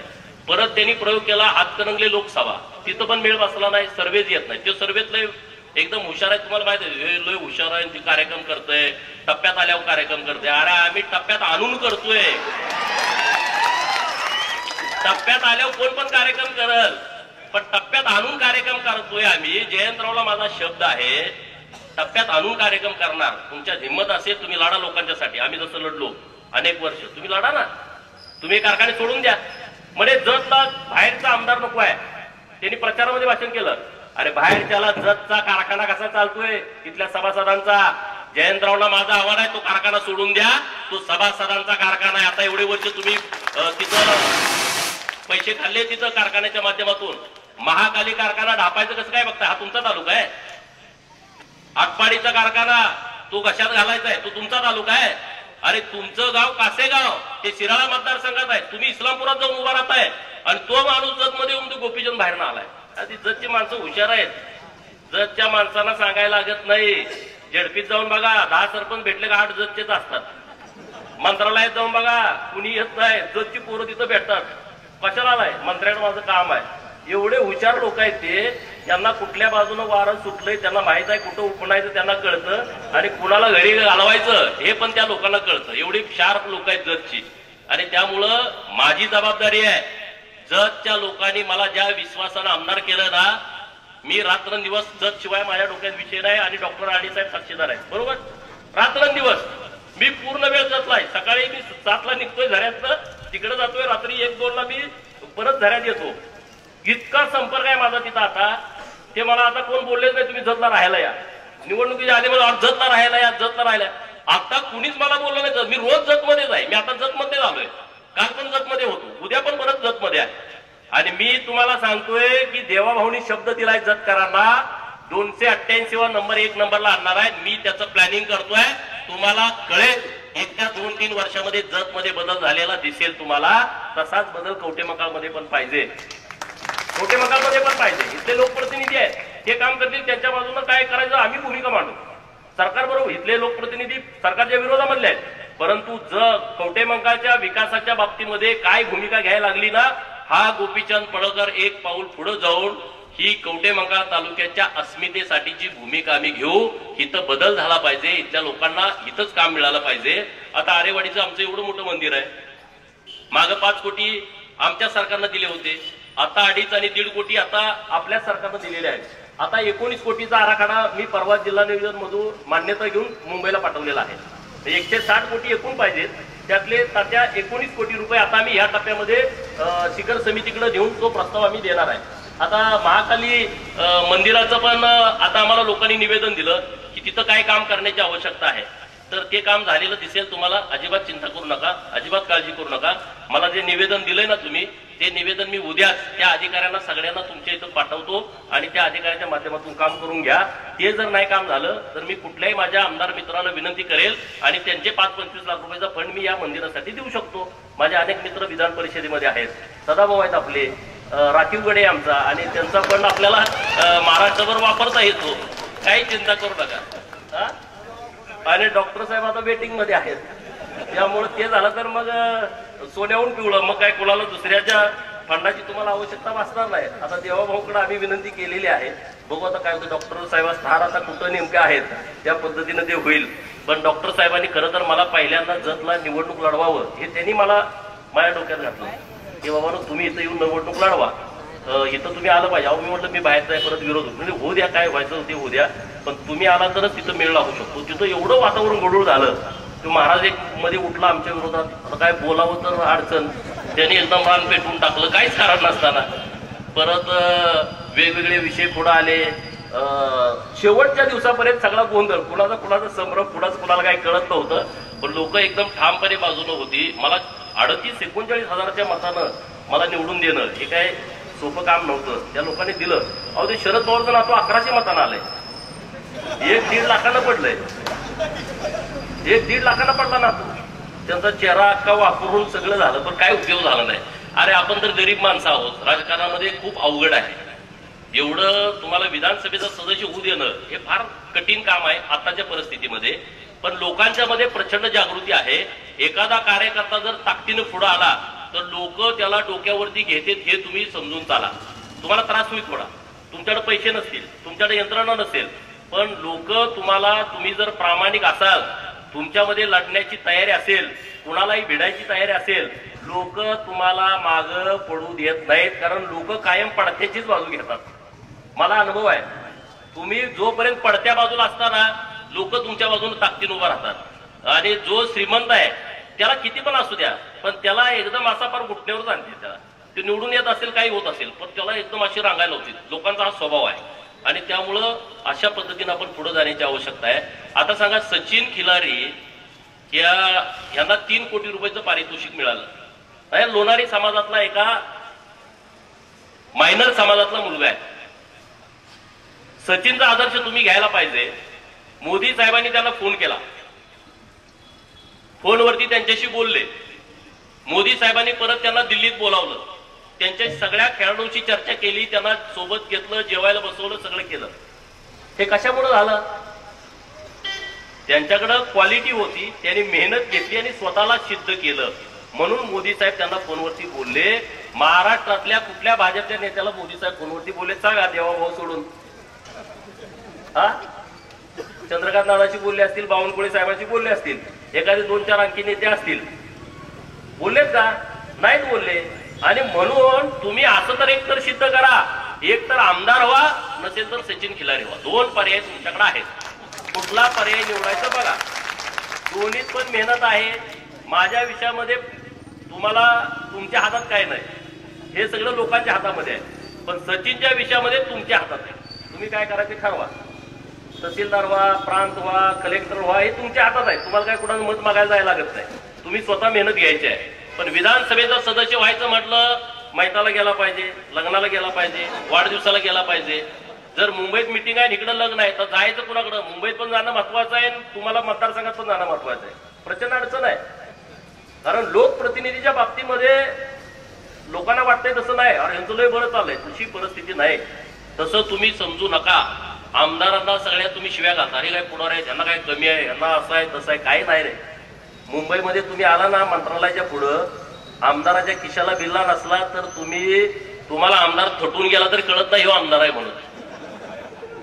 फुटपाथवरती सगळे आम्ही फिरत असतोय, त्यातल्या काही लोकांना लोक ओळखतात. त्यातला भाग्यवान गोपीचंद पडळकर आहे की मला लोक ओळखतात. काय ओळखतात? अरे गरीब आमदार आहेत. अनेक आमदार, त्यांच्याकडे कारखाना नाही, त्यांच्याकडे सुतगिरी नाही, त्यांच्याकडे बँक नाही, पण ते लोकांची कामं करून तिथं आलेले आहेत. अनेक असे प्रस्थापित आहेत. तो विषय वेगळा. त्याचा आजोबा होता, त्याचा बाप होता, त्याचा चुलता होता, तो पण आहे. पोराची व्यवस्था बघतोय, 25 वर्ष कधी होते. हा, आमदाराचा पोरगा आमदार होणं सोपं आहे, पण नवीन कुटुंबातला पोरगा आमदार होणं हे फार अवघड आहे. त्याला आधीच बदनाम करून टाकते. तो नालायक आहे, तो असा आहे, तो गुंड आहे. मला गुंड म्हणून त्याने आधी पब्लिश केला. गोपीचंद पडळकर गुंड आहे. तुम्हाला वाटतंय का? रमेश नाना वाटतंय का मी गुंड आहे? हा, नाही वाटत. पण मी जरचा आमदार झालो, सन्मान काय असतोय. अमोल मिटकरी आमदार साहेब मला भेटले. तुम्हाला माहिती आहे, माझं त्यांचं एकदम सारखं फायटिंग व्हायची. पण विधानसभेमध्ये मी गेलो, अधिवेशन होतं आणि मी असं चाललो होतो, त्यांनी माझ्या हाताला धरलं. हो पडळकर साहेब, बोला की म्हटलं काय झालं, व्हायला मांडलं म्हटलं तुम्हाला, तुम्ही दुसऱ्या मतदारसंघात जाऊन आमदार झाला. अमोल मिटकरी आमदार साहेबांनी माझं अभिनंदन करणं हा जतकरांनी दिलेला मला सन्मान आहे, हा जतकरांचा सुद्धा सन्मान आहे. त्याला माहित आहे ना आमदार होणं एवढं सोपं नाही. त्यांनाही कुणी तर माझ्याविषयी चुकीचं फिडिंग केली, असंच आहे आपला बोलून बोलून आमदार झालाय. परंतु तिथल्या लोकांनी मला आमदार केलं आणि अमोल मिटकरींनी माझं अभिनंदन करणं मी हा माझा सन्मान समजतो आणि जतच्या तालुक्याच्या लोकांचा पण सन्मान समजतो. जतच्या लोकांनी मला एका उंचीवरती नेलेलं आहे आणि आज कवटेमंकाळच्या लोकांनी जतकरांच्या माध्यमातून मला आमदारकी मिळाली आणि म्हणून तुम्ही माझा सन्मान करताय. माझी जबाबदारी वाढते. आज मी सन्मान करून गेलो आणि माझं काम संपलं असं नाही. उद्यापासून मला फोन येतील, तहसीलदार साहेबांना काम आहे, पोलीस स्टेशनला माझं काम आहे, ते माझं कर्तव्य आहे. तुम्ही उद्या जरी मला कुठलं काम सांगितले, जबाबदारी सांगितली, तर ते काम करणं माझी जबाबदारी आहे आणि त्यामुळे मी निश्चितपणे तुमच्या सगळ्यांच्या पाठीशी ठामपणे उभं राहील. पण कवटेमंकाळ पूर्णतः बदललं पाहिजे अशी आपल्या सगळ्यांचीच भावना असली पाहिजे. आहेच भावना, पण त्यामध्ये काहीतरी निर्णय झाले पाहिजेत. एखादी चांगली मोठी MIDC आली पाहिजे. माझा प्रयत्न सुरू आहे जतला एखादा मोठा प्रकल्प यावा आणि मला देवाभाऊनी शब्द दिला, उदय सामंत साहेबांनी शब्द दिला, आता ते दावोसला जाऊन आले की एक प्रकल्प आम्ही जतला देतोय. मला ज्या दिवशी जतला एक प्रकल्प मिळेल त्या दिवशी माझ्या आयुष्यातला सगळ्यात मोठा आनंदाचा क्षण असेल की 1000-2000 कोटीचा एक प्रकल्प जतसाठी येतोय. आता मी परवा पण त्यासाठीच गेलो होतो की म्हटलं मला एक प्रकल्प द्या, विनंती केली तर 100% तो मिळतोय. आपल्या इथं मिळू शकतो ना. कवटेमंकाळला पण काही भाग असा आहे की तो खडकाळच आहे, पाणी आलं तरी तिथं काय होऊ शकत नाही. जत मध्ये असा भाग आहे पाणी आलं तर काही बदल होणार नाही. म्हणजे जमीन आटपाडीमध्ये आता सगळीकडे पाणी आलं पण जमीनच इतकी खडकाळ आहे की त्यामध्ये पाण्यानं काही होऊ शकत नाही. तर त्याच्यासाठी जशी अशी जमीन आहे तिथं आपल्याला काहीतरी प्रकल्प आणावे लागतील आणि जिथं पिकाऊ जमीन आहे तिथं काही अडचणच नाही. जतमध्ये काही जमीन पिकाऊ आहे आणि काही जमीन प्रचंड खडकाळ आहे. कवटेमंकाळ तालुक्यात पण काही गावं असेल की तिथं प्रचंड खडकाळ जमीन आहे. आटपाडी तालुक्यात अशी जमीन आहे JCB त्या रानात गेलं 1 तास चालवलं तर 4 तास त्याचे मोडतात. त्याला परवडतच नाही 1 तास काम करायचं, पण नाईलाज होतो. अशी जमीन आहे. तर त्याच्याबद्दल पिकाचं नियोजन, रोजगार हमीच्या योजना या आपण गावात राबवल्या पाहिजेत आणि त्यासाठीचा प्रयत्न आपण सगळ्या सरपंचापासून सगळ्या लोकांनी करण्याची आवश्यकता आहे आणि तो आपण सगळ्यांनी करावा अशी मी तुम्हाला विनंती करतो. माझा मान सन्मान सत्कार केला त्याबद्दल सर्व मंडळींचं. राहुल तर चांगला बोलतोय, मला माहित नव्हतं एवढा चांगला बोलतोय. मी पहिल्यांदा त्यांना ऐकलं. रमेश नाना काय बोलले नाही, राजू पण काय बोलला नाही. तुम्ही आता पुढच्या कार्यक्रमात बोला, कारण आपण बोलायला शिकलं पाहिजे. हे आपलं व्यासपीठ आहे, तुम्हाला दुसरीकडे कोणी बोलू देत नाही. आपलं व्यासपीठ लावायचं आणि आपणच बोलायचं. मोठ्या कार्यक्रमात तुम्ही कुठल्या बोललाय का, तुम्हाला कोणी बोलू दिलंय का? मग स्तुती पाठक कोण असेल तर त्याला बोलू देते. तुम्ही जर सांगायचं असं आहे तो तसा आहे मग त्याला म्हणजे याला बोल पाहिजे. पण तुम्ही जर प्रश्न विचारायला लागला हे येडाय म्हणजे हे जरा बाद झालंय, ह्याला मागं बसवा, ह्याला पुढे येऊ देऊ नका. मग आपण जेवढी येडी झालोय तेवढी सगळी एकत्र येऊन आपलंच व्यासपीठ लावायचं, आपणच बोलायचं. आपली पुढे लोक टाळ्या वाजवते, चुकलं तर आपण काय त्याला काही बक्षीस नाही काय नाही. आपण आपली टीम नवीन तयार करण्याची आवश्यकता आहे. लिंगायत आणि धनगरांचं राजकारण व्हावं अशी मी भावना डॉक्टर अरळी साहेबांच्याकडे मांडली. लिंगायत पण खूप मोठा आहे राज्यामध्ये, काय नाही. धनगर पण खूप मोठा आहे, काय नाही. अरे धनगर आणि लिंगायताची ही अवस्था असेल तर गावातल्या रामोशी समाजाचं काय होणार, वडार समाजाचं काय होणार, गावातल्या पालात राहणाऱ्या लोकांचं काय होणार, सुतार लोहार कुंभाराकडे कोण बघणार, कुणी बघणार नाही. आणि म्हणून धनगर आणि लिंगायताची एक परिषद आम्ही महाराष्ट्रामध्ये घेतोय पुढच्या काही दिवसांमध्ये आणि त्यामध्ये डॉक्टर साहेबांनी लीड करावं. कारण फायनान्शियल स्ट्रॉंग माणूस एकच आमच्याकडे असल्यामुळं, स्टेज लावायचं कोण हेतून आमचा प्रश्न असल्यामुळं ते डॉक्टर साहेबांना आम्ही आता पुढे घेतोय की एक मोठी परिषद ही महाराष्ट्रामध्ये होण्याची आवश्यकता आहे. कवटेमंकाळमधल्या सुद्धा लोकांना माझी विनंती आहे की तुम्ही सुद्धा या सगळ्या विषयामध्ये भाग घेण्याची आवश्यकता आहे. तुम्ही परत म्हणाल जातीव कसं बोलतोय, त्याशिवाय काहीच नाही. हे सगळं जे सांगणं बिगणं आहे ना, फुले शाहू आंबेडकरांचा हा महाराष्ट्र आहे, हे टाळ्या वाजवण्यापुरतं इथंपर्यंत ठीक आहे. शरद पवार नेहमी सांगत आले फुले शाहू आंबेडकरांचा हा महाराष्ट्र आहे आणि त्यांनी काम कुणाचं केलंय तुम्हाला माहित आहे. हा कशा पद्धतीने त्यांनी भूमिका घेतली हेही तुम्हाला सगळ्यांना माहित आहे. आता मी त्या विषयावरती बोलत नाही कारण आता मला सूचना आहेत की पवारावरती काय बोलायचं नाही. सगळी म्हणजे तो तेव्हा काय बोलू नका, पण नाही बोलत. आता काय बोलण्यासारखं काय राहिलंच नाही. हा सगळं लोकांना आम्ही उलगाडून सांगितलंय आता, त्यामुळे आम्ही आता त्यांचा आदेश सोडूनच दिलाय. आता त्यामध्ये काय राम आणि रसच राहिलेला नाही. त्यामुळे आता आपल्याला वेगळे विषय घेऊन, वेगळा अजेंडा घेऊन आपल्याला पुढे जायचं आहे. या अधिवेशनामध्ये सगळ्या बहुजनांचे विषय सगळ्या गोरगरिबांचे, शेतकऱ्यांचे, कष्टकऱ्यांचे विषय मी सभागृहामध्ये मांडण्याचा प्रयत्न करणार आहे. अर्थसंकल्पीय अधिवेशन असल्यामुळं तुमचे काही विषय असतील वेगळे, तुम्ही सगळ्यांच्याकडे तर ते सुचवा. आपण त्या पद्धतीनं राज्य सरकारकडे आपण भूमिका घेऊ, तिथं आपण विषय लावून धरू. परंतु देवाभाऊ मुख्यमंत्री झाल्याच्यामुळं आपल्या सगळ्यांना न्याय मोठ्या प्रमाणात मिळणार आहे.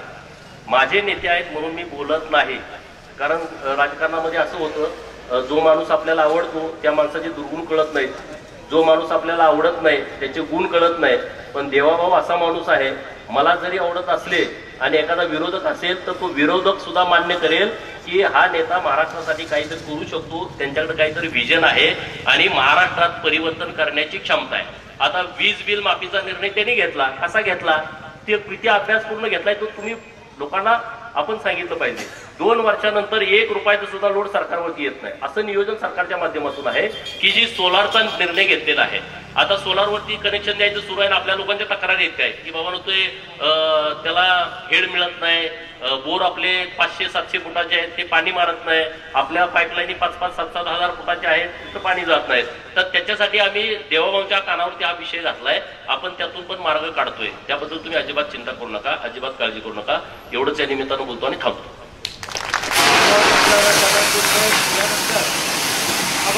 सकल बहुजनांच्या वतीने राहुल गावडे यांच्या नेतृत्वाखाली गोपीचंद पडळकर साहेब यांचा कवटेमंकाळ बहुजन समाजाच्या वतीने सत्कार झालेला आहे आणि तो मोठ्या उत्साहात पार पडला. त्याबद्दल आलेल्या सर्व जनतेचं मनापासून आभार. आणि कृपया करून स्टेजवर व्यवस्थित यावे, कारण जास्त लोड होऊ शकतो. आणि साहेबांनी जसं उदाहरणार्थ आपल्याला सांगितलं की प्रस्थापितांनी आपलं रक्त शोषलं होतं, उरलं सुरलं रक्त त्यांनी त्यांच्या भाषणातून गरम केलंय आणि संघटनेची भावना इथून अशीच पुढे आपण घेऊन चालू आणि कवटेमंकाळचा विकास त्यांच्या माध्यमातून नक्कीच करू, ही आशा आपण त्यांच्या रूपाने व्यक्त करत आहोत.